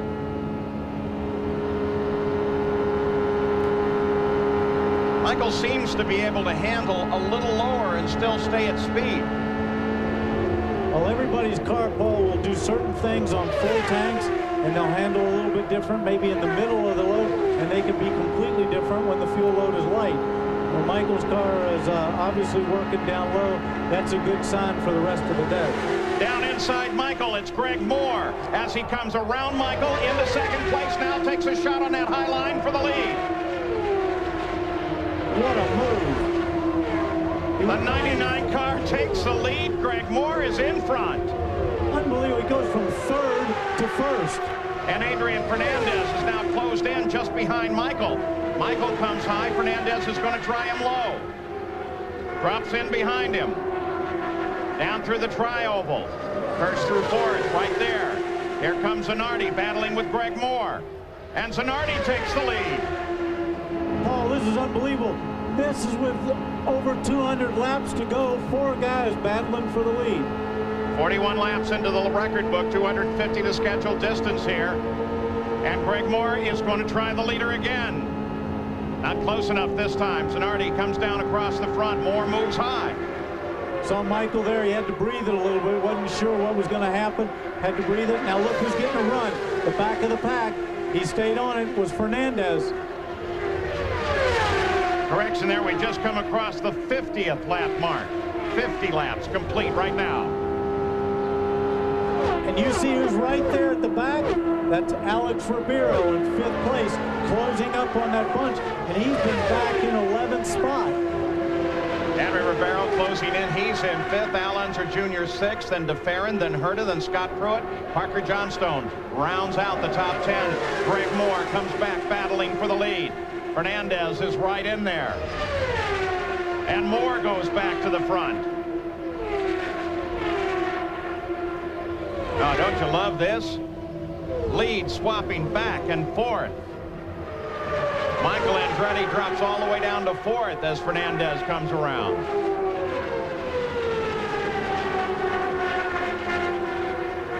And they're still right together. Looks like at this point, Fernandez has the speed. Paul, again, a lot of that is momentum. When those guys go into a corner and they're racing, and everybody's breathing the throttle a little bit and kind of sorting themselves out. Back at the front now, here comes Fernandez. Looks inside Zanardi. Can he hold in there? Oh, they're going to stay side by side. And again, the move is carrying both of them forward. But there's Fernandez taking over second place. Michael Andretti with that Ford Cosworth. Good representation through the top 5. Tracking Jimmy Vasser, he's 16th. It's right behind Christian Fittipaldi on the racetrack and really doesn't seem to be able to get out of that position. Salazar is just behind him. Focus here is second place. Back at third place, Zanardi and Michael Andretti. And Michael's now trying to make his move. Michael moves for third, takes it from Zanardi.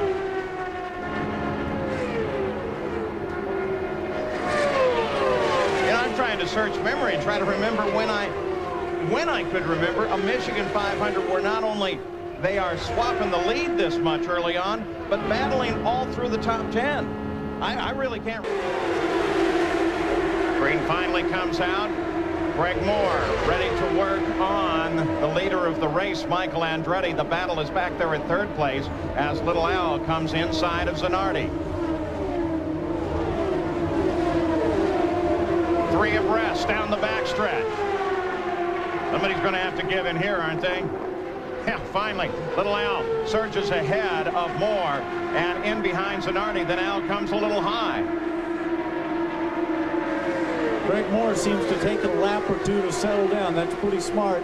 One of the things I noticed on the right rear side. Look at that. He came in for a stop. It was routine. They thought everything was great. And the rookie driver just shaking his head in frustration. Fight for the lead as Alex Zanardi now moves on Michael Andretti. And Zanardi takes the lead. Gary will stay right there and keep track of that. Saw a little fast brake fire that you saw in the car. But Zanardi pacing as everything coming back to the green, and he certainly had it. Now the rest of the field does begin to catch up a bit as they come back up to full speed. Zanardi, Pruitt, Ribeiro, Unser Jr., Jill DeFerrin, the top 5, and they're all right together. Second place. Remember, Ribeiro won on the oval at Rio early in the year. Al Unser Jr. now trying to move on Pruitt. The first 4 right together.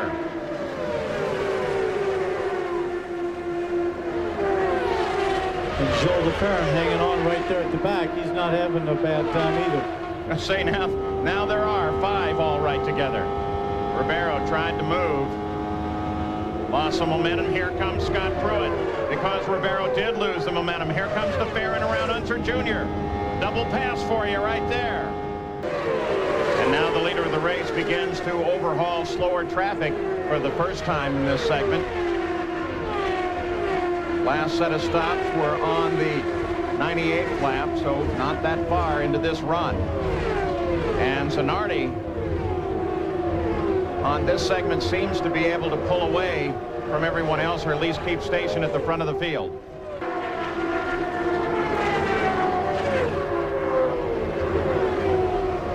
The red target car, the leader of the race, and pulling that lead out now to 1.1 second. DeFerrin sits in second, followed by Ribeiro, followed by Pruitt, Fernandez, and then Al Unser Jr., Gugelman, Blundell, Herta, and Stefan Johansson. Moves into fourth, and here is Ribeiro moving on the leader as he works inside of Zanardi. Zanardi stays high. Ribeiro tracks up there a bit. On board Ribeiro, Zanardi lies just ahead. DeFerrin is closing.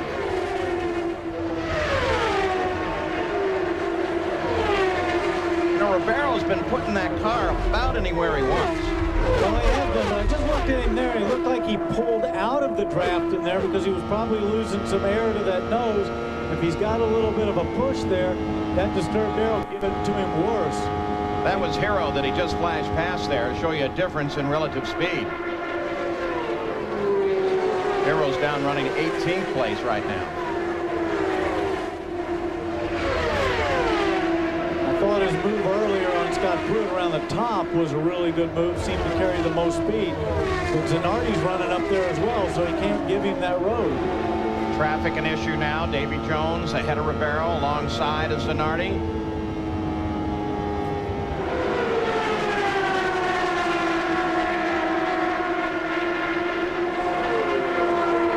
Yeah, I thought when Ribeiro went in that time under Davy Jones, he had to lift a little bit, which means his car's probably pushing a little bit.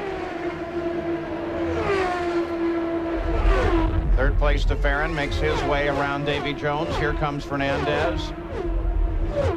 So they all clear the slower car with the exception of Pruitt, who will handle him up now. And look at as they come around Vasser. Vasser just not performing this race. Whoa, up against the wall. Oh, no. Unbelievable. Leader of the race, Alex Zanardi, pushes high into the wall, and his day is over. Ribeiro will take over the lead under yellow. That's Chip Ganassi, his owner. Oh, boy, just that. And that's what we talked about. Just, I mean, a lapse of a millisecond, and that'll happen. And Here I think this came from traffic. He's going up high, goes around, car's moving up just a little bit, gets in that gray. That's all. Boy. That's all it took. That's all it took. Once he got in the gray, just like we saw a while ago in Moreno, you just get in that gray. You got a little pushing up there. Look at him. He knows right there. He threw it all away. Obviously, Alex is okay as he climbed out of the car, but he is frustrated beyond belief. He tells the crew, yeah, I'm fine. That's as fine Dr. as one Terry can Trammell. be. Yep. Boy, what a terrible disappointment for Zanardi. Dominated here, was very powerful here in the US 500 on the 26th of May. Powerful here again today, and then just that quickly, a brush with the wall that is devastating to the car.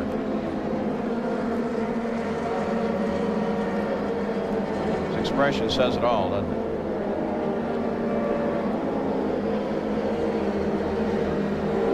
So Ribeiro will take the lead under yellow as we look at it from Vasser's onboard camera.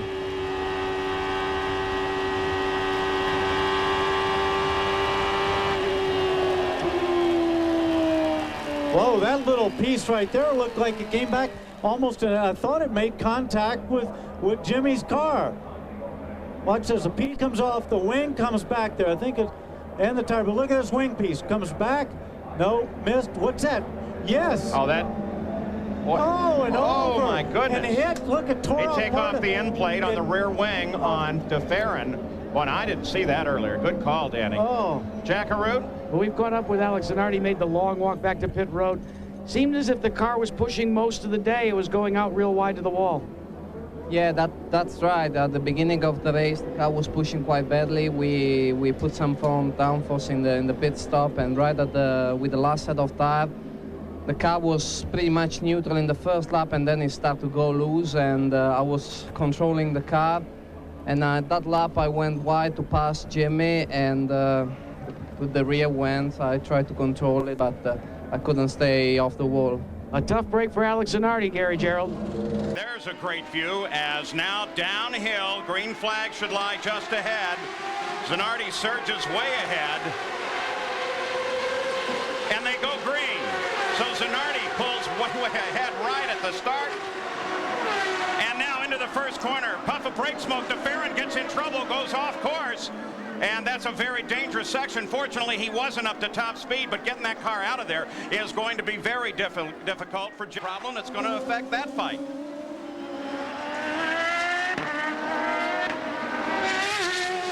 Now, Jimmy Vasser was complaining about his teammate not giving him room.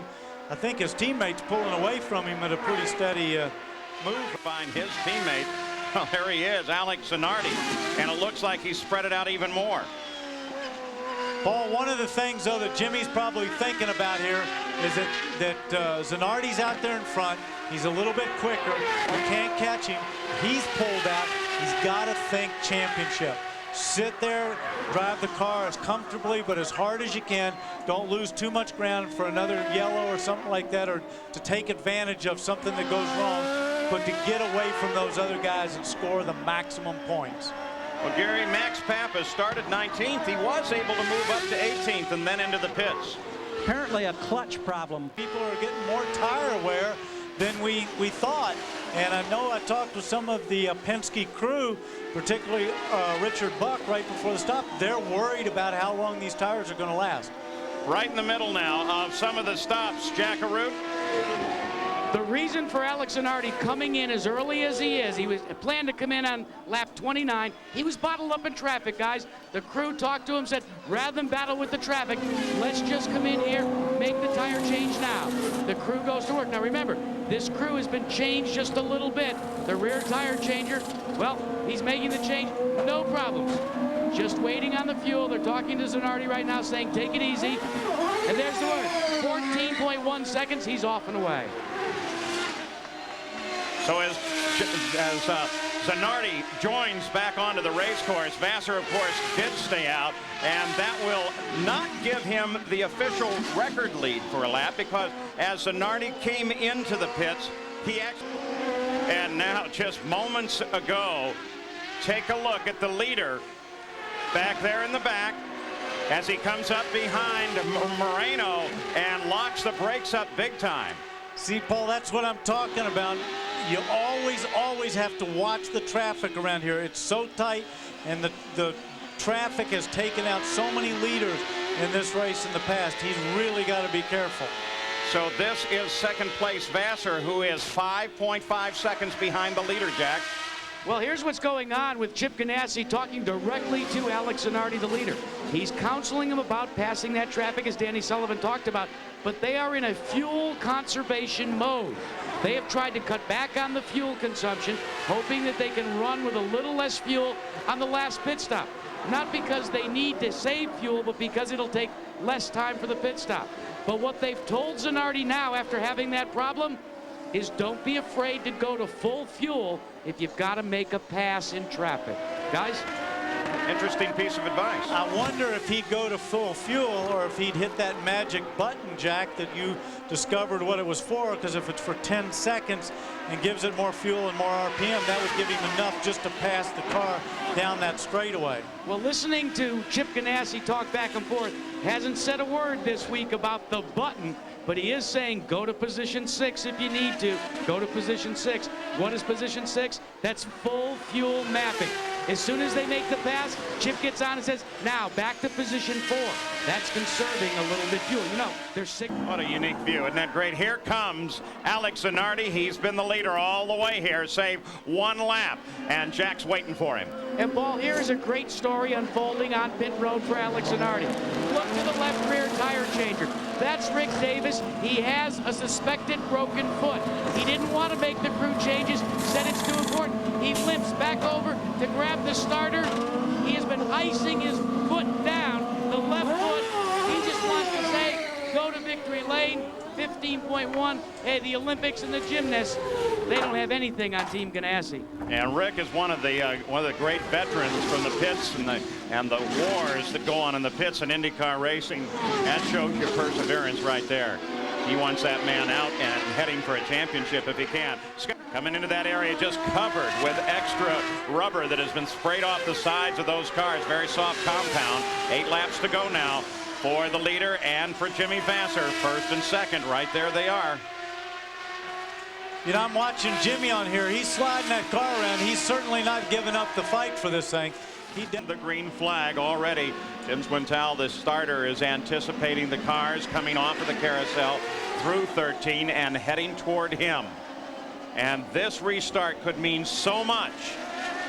Zanardi fires it up. He moves. There comes the green flag. A critical 3 laps for the entire IndyCar season. Allenser Jr. doesn't make a move as he comes through 1, stays in line. Zanardi again gets a great start, but Michael Andretti is up challenging Vasser. So Zanardi will head for the checkered flag and take the win just ahead of Jimmy Vasser. Alex Zanardi with the win on a very action-packed and somewhat confusing final lap. Nice job, Guy. You really helped your guy do it today. Al out of the car. Boy, about 4 simultaneous occurrences there that all had an effect on the point standing at the end of the run. So Alex Zanardi has taken the win here. And there is Jimmy Vasser right there with him as well, as they're on the cool down lap. 6th win of the year for the Target Chip Ganassi Racing team. Of course, Zanardi's 2nd win. And the final standings, there they are, unofficial of course at the moment, with some substantive changes down in the bottom 6.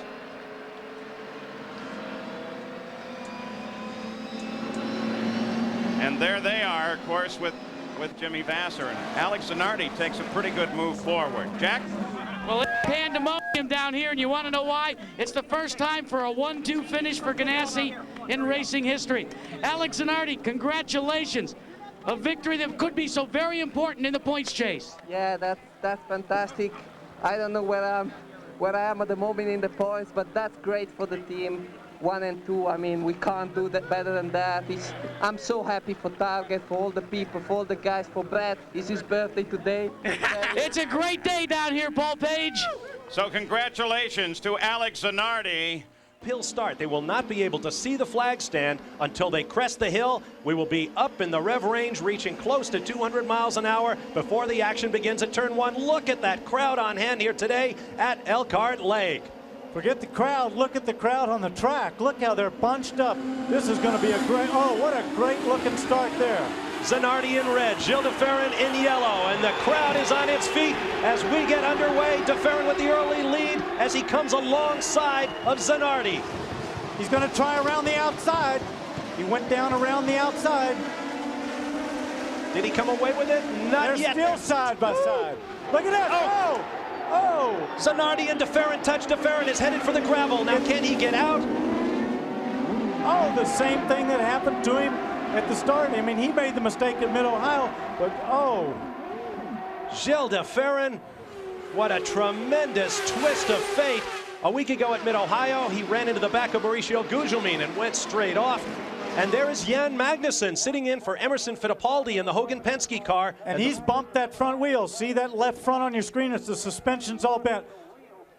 Look at this. I tell you, Zanardi came over. De Ferran had the spot. Zanardi pinched him over there. That, I'm afraid, was Zanardi's fault there. I was looking further back in the pack to see if we could see what happened to Magnussen, but I could not see it. And we have a full course yellow. The flags are waving from the flag stand. And there is Gilles de Ferran. What could be going through his mind now? Let's get down to Jan Bikas in the pit lane. Yes, guys, talking about mishaps, of course, on that first lap, you and Alex Zanardi, great race side by side. That is until you got down to turn 3. What do you think happened there? It looked like he got squeezed. Well, what I think happened is the reality. What happened, he just decided to put me off the road on the braking. There was no reason for him to do that. There was plenty of space for him to brake on the right-hand side without putting me off the road on the left. I mean, he knew that I was there because I've been there since the corner before. He should be disqualified for unsportsmanship behavior, I believe. Now, is there anything that you can take it up with the stewards? What can you do as a driver now to try and implement that? Well, I can just hope the stewards see what really happened and penalize Zanardi accordingly. Thank you, Joe. Thank you. But he certainly squeezed him onto the grass, and that's unfortunate. But the really sad part is we saw he's standing there in his civvies and not in his racing suit, so there's nothing he can do about this race. There you see the running order with 5 laps complete, 50 laps scheduled. Greg Moore with Alex Zanardi just behind him. Zanardi trying to join Nigel Mansell in the IndyCar record books by winning the Drivers' Championship and the rookie title in the same year.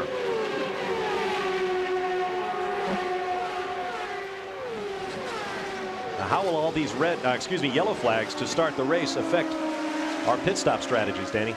Well, I think what you'll really find is it'll probably move that lap that they're going to stop on 16 to probably 17, maybe even as far out as 18th lap, but they're still around this place. They're going to have to make 2 stops. What it'll really do is it'll cut out the fact that they'll have to make 3. 2 it'll be. Here's Zanardi making a real bold move right under Greg Moore.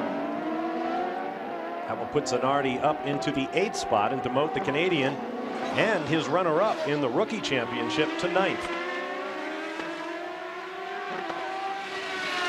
This is through Hurry Downs and then sharply downhill for the left-hander preparing for the carousel. And this part where they're going into right now, the carousel, is probably the hardest but also the most spectacular. Right there, they're coming out of that corner at 165 to 170 miles an hour. They go up into top gear right about there, right where you see them now, and flat out through that kink if everything's working properly. And that's a real hold your breath corner because it's blind. You can't see where it goes. You know it's flat, but boy, it sure doesn't feel like it when you get there. Zanardi and Moore up the hill. Quick switchbacks right and left, and then under the bridge over a blind brow.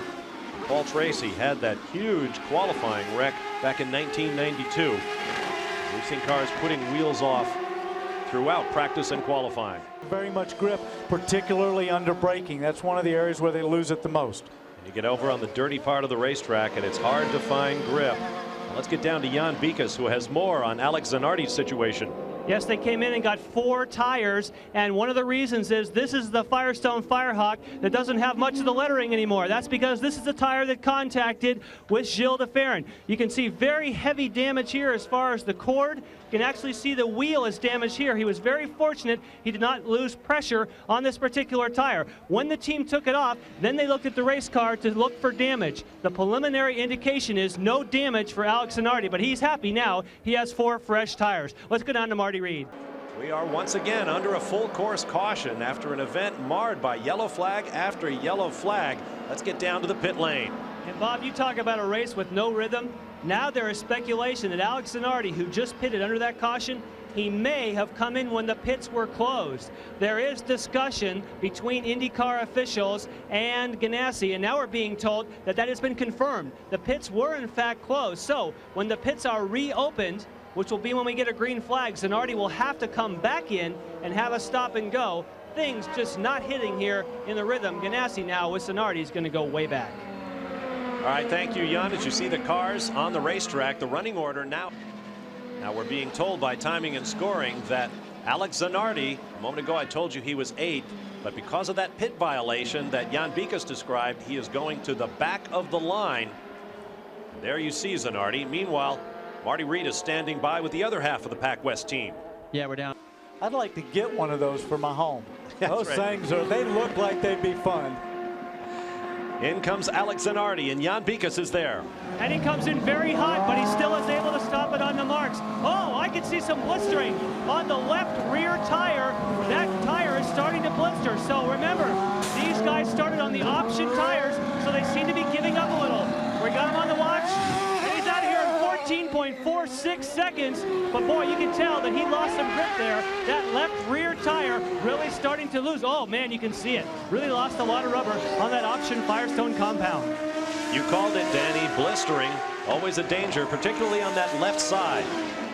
Well, we're going to go full course yellow, so we're going to get the field all packed up again, and obviously with a restart on lap 41. 9 laps remaining here at Road America. There you see Alex Zanardi going inside Bobby Rahal. I don't know how he can complain about that stop. Look where he is. He's got fresh tires and fuel. And you know if he just pitted right now, he's got plenty of fuel. He's got that thing turned up. You ride with Rahal. Through the trees, shadows growing long over Road America. Now Rahal planning to counterattack on Zanardi, who squirming hard under braking for turn 5. Then hard on the gas as they turn left 90 degrees and go up and over the brow of the hill. Bobby looked like he was sticking his nose in there to take a look, but that's a tough place to pass somebody, especially somebody fast. And then there's a little residue left over from the race at Road America. Take a look at the fines that were issued as a result of contact there. Paul Tracy and Andre Ribeiro both fined $40,000. They accepted $20,000 of it and said you'll have to pay the other $20,000 if you don't conduct yourself properly in the final races of the season. Zanardi was fined $20,000. Greg Moore under observation, as is Gilles de Ferran. Let's go down the grid now. And that championship fight, here's Gary Gerald. Well, Paul, we're right in the middle of it, so to speak, because you've got the two Team Target teammates here. Jimmy Vasser, who leads the championship points. Alex Zanardi, who's on the pole today. Alex, you're closest. I'll start with you. You have come on with such a vengeance here in the last 6 or 7 races, and you're now a contender yourself for this championship. Now, do you talk about this with your teammate at all, or has it separated the strategies of this team? Well, even if I told to him, we cannot find any sort of compromise to satisfy both parts. So he's going for his best, and he's in a fantastic position for the championship. I think he's going to win it, and I have to say that he deserved it this year. The only thing I can do is score as more points as I can, and I start the weekend very well. Have you exceeded your expectations in your rookie year in IndyCar racing? Definitely. The expectation I had before the first 2 or 3 races were much less than what I'm getting at the moment, but after the 3rd race I understood that we could do very well in the series because we had the material and the package to do right, and the moment is nice because we did it. I mean, we won 2 races, we won 5 poles, so it's obviously very, very good. Jimmy, It will take a bit for them to tighten up in the back of the field. We'll see if they give them a green flag as they make the turn onto the pit straight and head for the start-finish line. Michael Andretti on the outside, Alex Zanardi on the inside. They've got them aligned. We go green, we're racing. Zanardi jumps right off at the start.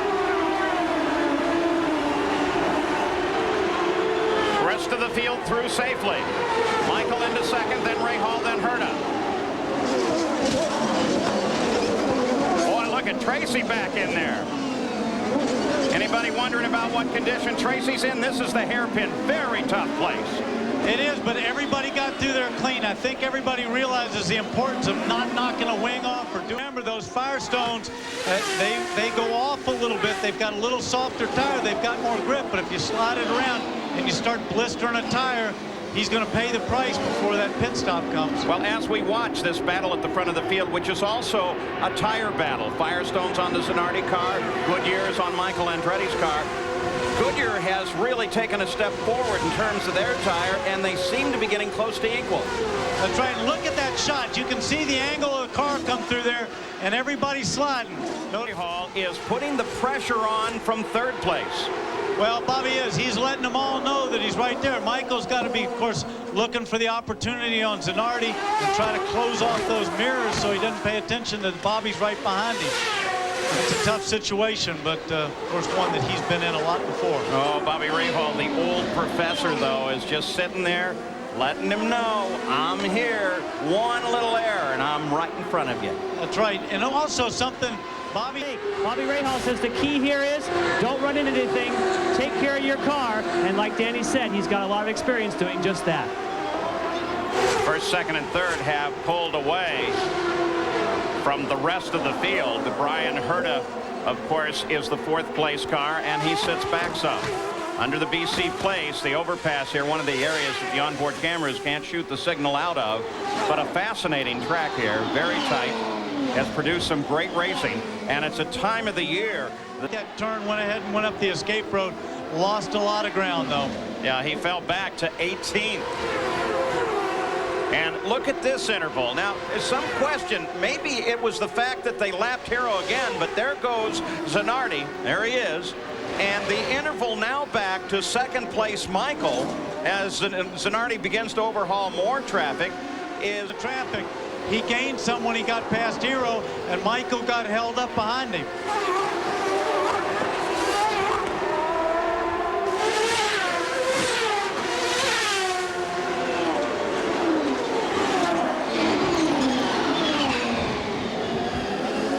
Alex Zanardi, the leader, chased by Michael, Bobby Rahal, Herta, Vasser, Unser Jr. Nothing changes up there in the order, though some of the interval has changed.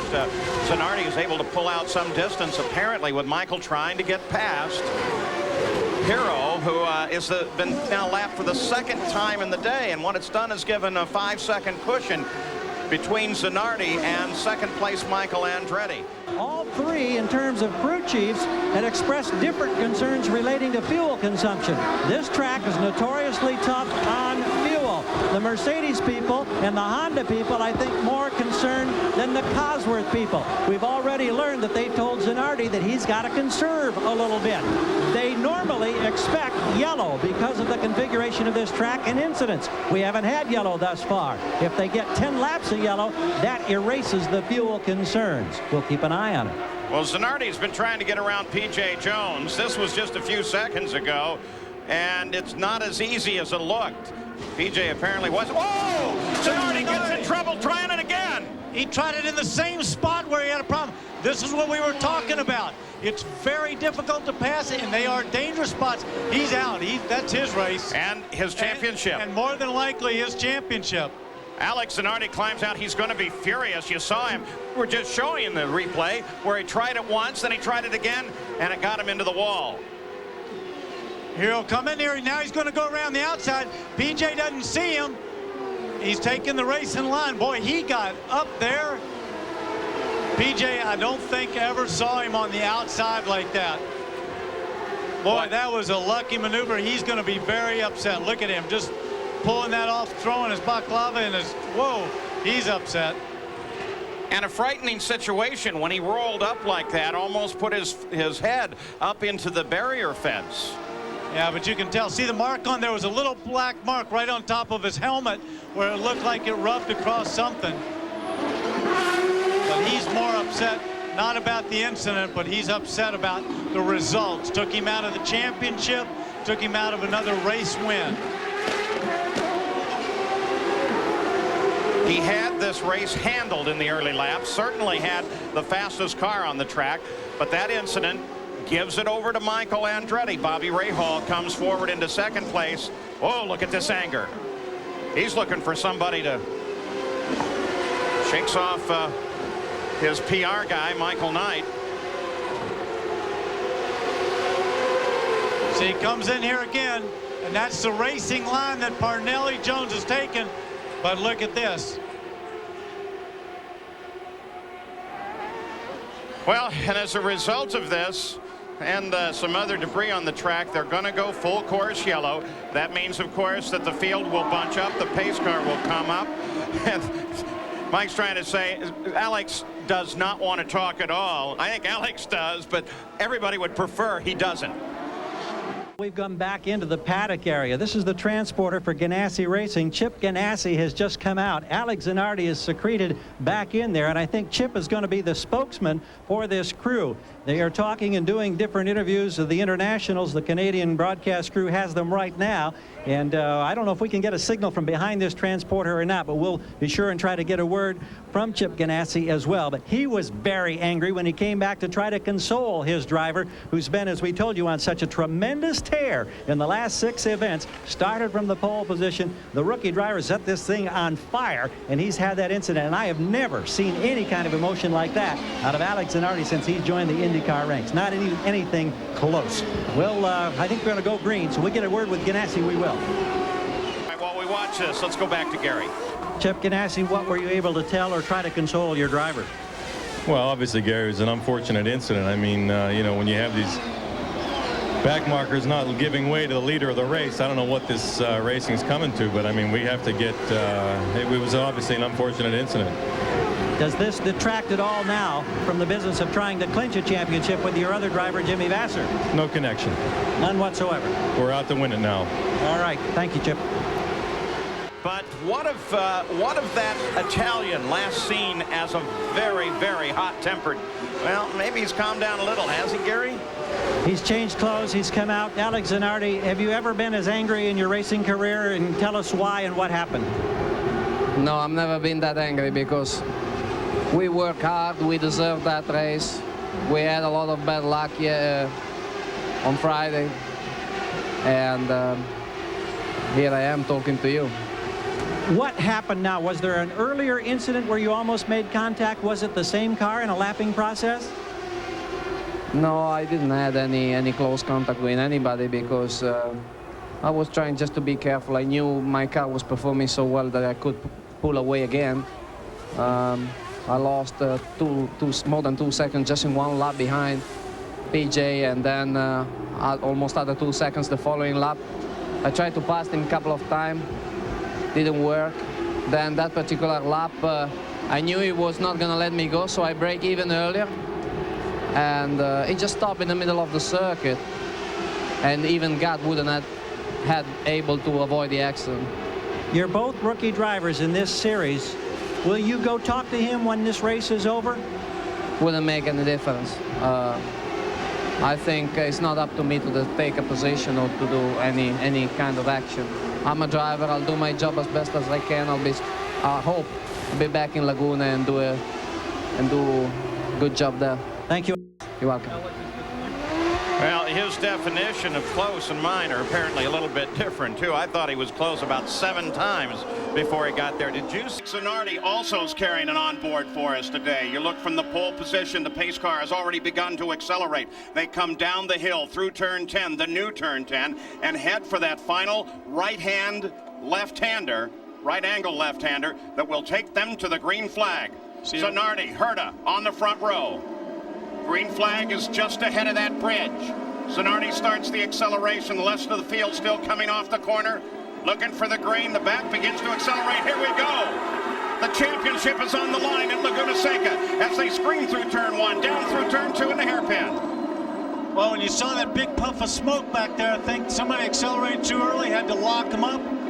Everybody trying to squeeze through that turn 2 and tapped him and pushed him off, and it could have cut that tire.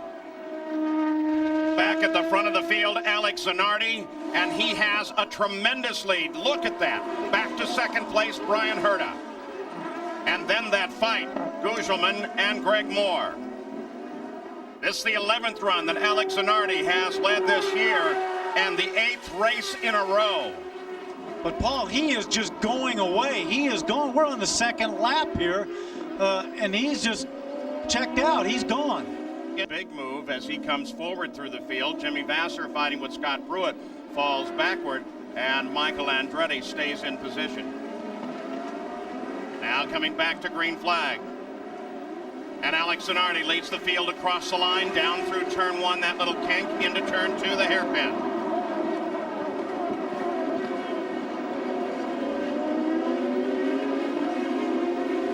The advantage that Zanardi had gained earlier, gone away with the full course caution. Remember, too, that they restart in race order. Yes, but he looks like he's pulling it out again. He looks like he's just, see, he's stretching it out, and that's only after 4 corners. Alex Zanardi, who has already wrapped up the Rookie of the Year honors. Yeah, that doesn't look good for his day, and I know that they've got a lot of the folks from Toyota here. It's not exactly what they want to see. Riding with the leader, Alex Zanardi. Nice clear circuit ahead of him, no traffic to impede the progress as he lays down the laps. He's running about the 71-second range in the last several laps. Of course, not nearly what he ran in qualifying, but for carrying a full load of fuel, wanting to race on a hot day, not bad. And also, you're pacing yourself somewhat. He's trying to run as good a laps as he possibly can. But if he's pulling away from the field, he's not going to push it any harder than he really has to. So the scenario with the champion, the fight looks, Honda has taken the manufacturer's championship over Ford Cosworth, Mercedes-Benz, and then Toyota. So that championship already in the pocket of everybody at Honda. Now, in the fight for the championship, the PPG Cup, Al Unser Jr. up to 8th place in his fight. Jimmy Vasser sits in 7th. Michael Andretti has not moved. Vasser really needs 6th. But, as Danny Sullivan suggested, as long as everybody else is behind him, no problem. No, and he's got to keep that thing going. He wants to stay reliable. If Al Jr. and Michael aren't a threat at the moment, he's not under the same pressure. If those guys get in front of him, then he's going to have to get a little bit more racy. Now let's go pit side, Jan Beekes. Cup, we go back up to the front of the field. We look backwards from Alex Zanardi. Brian Herta. Herta yet to score a win. But an extremely skillful driver will stay with Ray Hall. And the Ray Hall team, Dave Letterman, by the way, is here at the track this weekend, who is a partner in there with Bobby Ray Hall. They have announced, though, that the power plant will change. They're going to go over to Fort Cosworth for the next several years. Paul, either Brian Herta has gotten faster or Alex Zanardi slowed some since that fuel stop, because he's staying right with him. Before, it wasn't hard for Zanardi to pull away. Zanardi, Herta, Vasser, Gugelman, Pruitt. There's your top 5. And you're right. Herta's right there with him.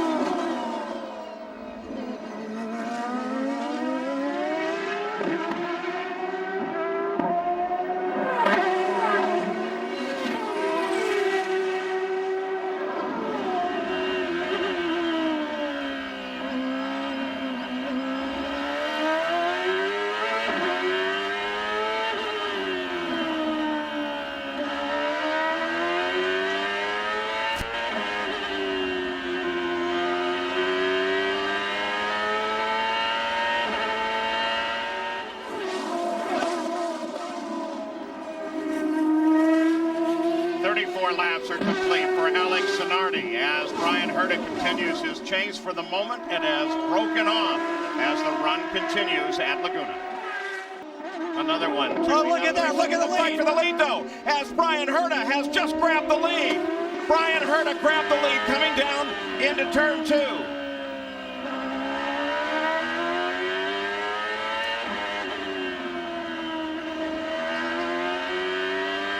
So now Alex Zanardi for the first time relinquishes the lead of the race on the 42nd lap. And Brian Herta picks up the lead in actual competition on the circuit. This is the first race that Herta has led since Phoenix in '95. And how did he get there? This is on the front straightaway. This is one of the primary spots. Look, he just goes down on the inside. Clean pass. Actually, Alex Zanardi got a little smoke coming off that left front. He just must have gotten a great hole shot out of that turn 11, pulled him up the straightaway, had the run on him.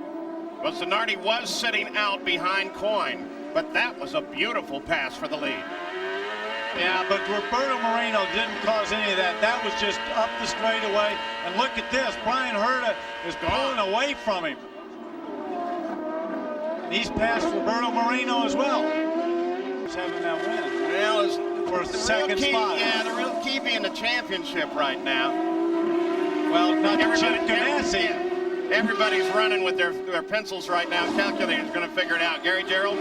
Quick word on the Alex Zanardi camp. We have just been informed that they believe Alex has a blistered front tire. Don't know if it's right or left. Don't know how long they're going to try to live with it. But that could be why Herta was able to make that pass so easily as it appeared.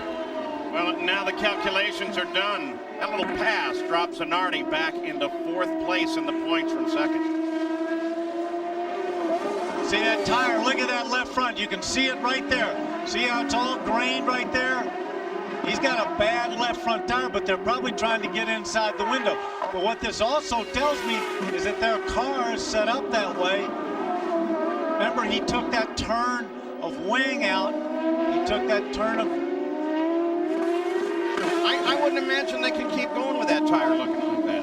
Well, they're not going to go to where it's a dangerous point, but that's something the driver's got to make the call on.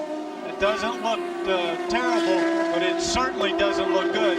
But what they're probably trying to do is get inside the window so they don't have to make 3 stops. You want to know how critical every little move is in this race? That pass, if he stays in that position in the points for Zanardi, it cost him $300,000. Gary Gerald. And Danny Sullivan, you're right on target, trying to get within that window. We are told that that window, meaning a final stop that would carry them to the checkered flag, is just now 9 or 10 laps away. So he's going to have to soldier around here. He's got a comfortable margin, we're told, over the next challenger, which I think is his teammate Vasser. So for the moment, they'll keep him on the circuit. Well, it was obvious that somebody nipped the edge of the course if they didn't get off completely. But whoever they are, back on. Here's the update. Jimmy Vasser still As long as he stays there and stays ahead of Michael and Al, this day is his. His big threat is if Michael or Al get up in front of him. Almost no matter what position that he stays in, as long as he's in front of those guys, they can't beat him. There was a scenario at the start of the day. It all pivots off of Jimmy Vasser. If he doesn't get the 6th or better, then what Michael and Little Al both need to do, indicated there. Michael 3rd or better, Al Unser Jr. a must win. But it all revolves around Vasser, and as long as he stays up here, it does not matter at all. Former leader Alex Zanardi, now in 2nd place, nursing a left front that has so much problem with it that it's clearly visible to everybody here in the circuit, which means people all the way up the top of the hill. That's one of the great things about this track. You throw out a blanket about anywhere here and see most of the circuit. But also some of the people that are watching are those Firestone engineers who are taking a look at that, and they'll make the call if they think it's going to be a dangerous situation, as well as the team. Okay, bringing that point up. Same tires over on Vasser's car, something else that they're going to have to think about. I don't know if the compounds are the same, but it certainly gives them pause.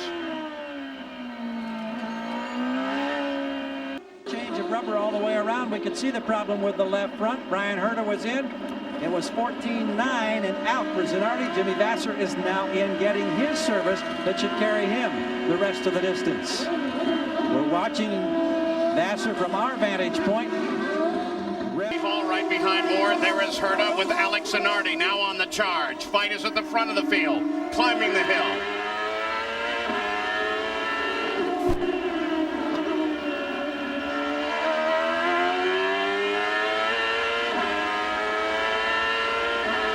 Up toward the top of the corkscrew. And now that swing down the hill. Now in the qualifying battle, Brian Herta had the provisional pole through all of the qualifying right down to the very last lap. It was taken away from him by Alex Zanardi.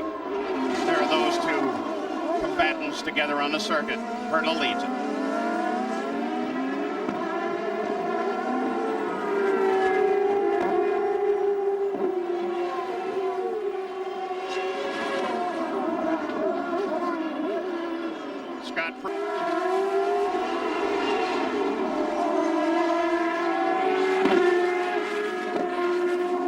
Boy, these guys are staying together, aren't they?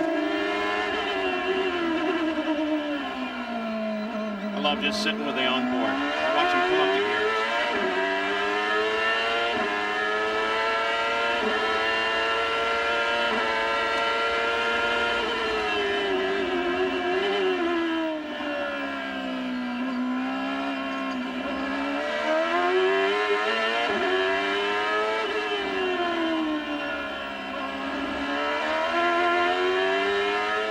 Looks like he's pulling away a little bit from those two. And Jimmy Vasser's pulled out some on Scott Pruitt. You know what's interesting? We were showing Greg Moore there just a moment ago, who's back up into 6th spot right behind Big Mo.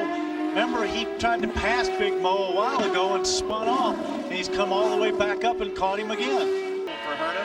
Or is it driving him nuts? I'm sure his adrenaline's flowing, and I'm sure he'd like to have a big lead, but it's what you live for. This is some of the greatest moments because you're racing for that first victory. So Brian Herta continues his lead here. Zanardi's right there working on him.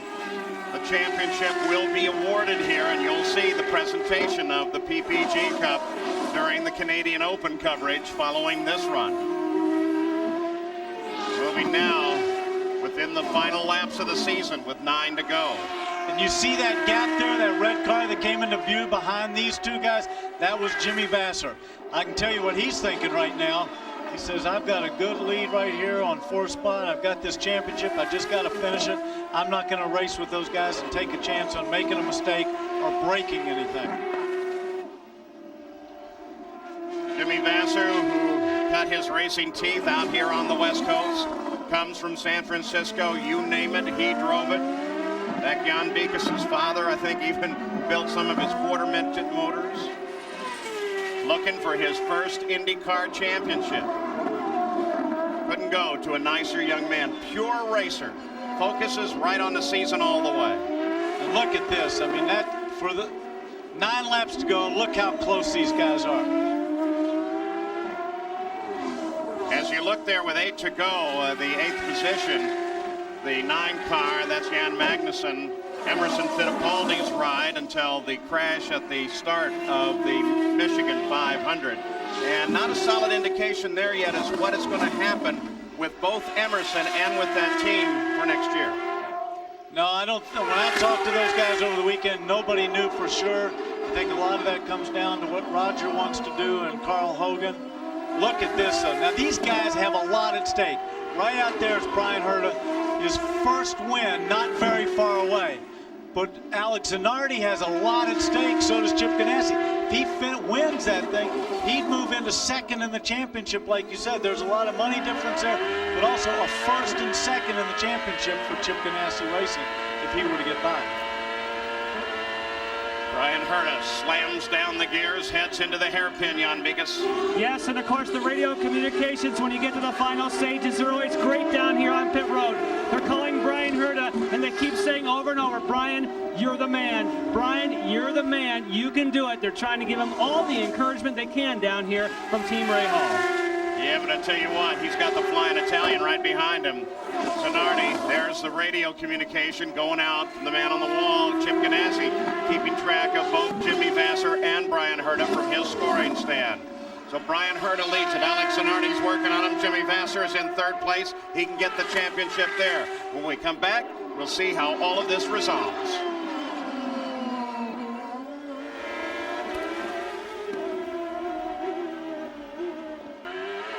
The course marshals here, you couldn't run this race without them. Let's take a look at this. Zanardi coming down under the bridge. Oh, that's a big mistake. He is lucky that he didn't lose that completely there and hook it and spin it and move Jimmy Vasser up into second, but he recovered nicely, and look how far he is behind. Not very far at all. You know what? That's more than a little unbelievable. Gary Gerald. Chip Ganassi just a moment ago had a look at the monitor and saw that replay. What happened when you saw that replay? I'll tell you, my heart skipped a beat. You can say that, Gary. My heart skipped a beat. The emotion of this moment is you're getting so close now to wrapping up a championship for your other driver, Jimmy Vasser. We saw at Elkhart Lake anything can happen, and it's far from over yet. You're doing it without the good luck charm of Joe Montana today. It's got to be tough not having him here, particularly for him. He was here all weekend, Gary, and he had to leave today for Italy on a business trip, and he couldn't get out of it. But I know his wishes are here, and he gave us all good wishes last night, and he stayed here in Monterey until the last possible moment and took off for the airport. Thanks, Chip. Good luck. Thank you. Zanardi still working on the leader, Brian Herta. 79 laps are complete.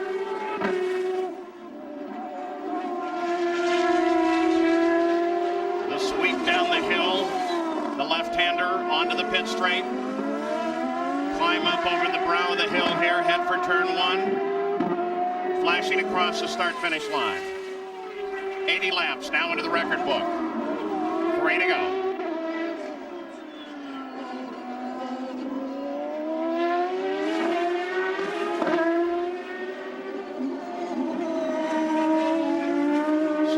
What does Zanardi do? What is he capable of? Well, he's got to try as hard as he can, but let me tell you, that little off that he almost had there before where he got in the dirt, that's a big wake-up call to him because he knows that he can push it, but not too far. He needs that 12th. If Roberto Moreno can take it away, he's lost points now. Now back to the front of the field. Whoa! Richie Hearn. Zanardi now right on the back of Brian Herta. Watching Zanardi. Key is on him. I think that might have been a little bit to do with the traffic there with Richie Hearn. They had to get through there. But look how close this is. Boy, I tell you, Brian Herta's heart is pumping right now like you wouldn't believe. Well, the pressure is on. Coming to the conclusion of the 82nd lap. They climb the hill. The white flag flies. There is one more lap to go in the IndyCar season. Can Brian Herta hang on for that lap? Well, remember one thing, too. Zanardi's got to get right behind him, and then he's got to find a way past him. He's got to be able to pass him. Brian can't afford to make any mistakes here. Zanardi is there. He can strike. Jimmy Vasser is in a position that is almost unassailable in the championship right now. He will come home first championship for Jimmy Vasser. Brian Herta, United States. Jimmy Vasser, United States. Two new names, both from the U.S. in this series that has become so international. So the battle for the PPG Cup. Look, oh, look at here he comes, and he gets him. Can he get him back? Can he hang on? Oh, look at this. Down through the boards on the final lap. Alex Zanardi, remember, twice we've had the change on the final lap of the race this year. Alex Zanardi at the top of the hill, an area you would not normally try and pass.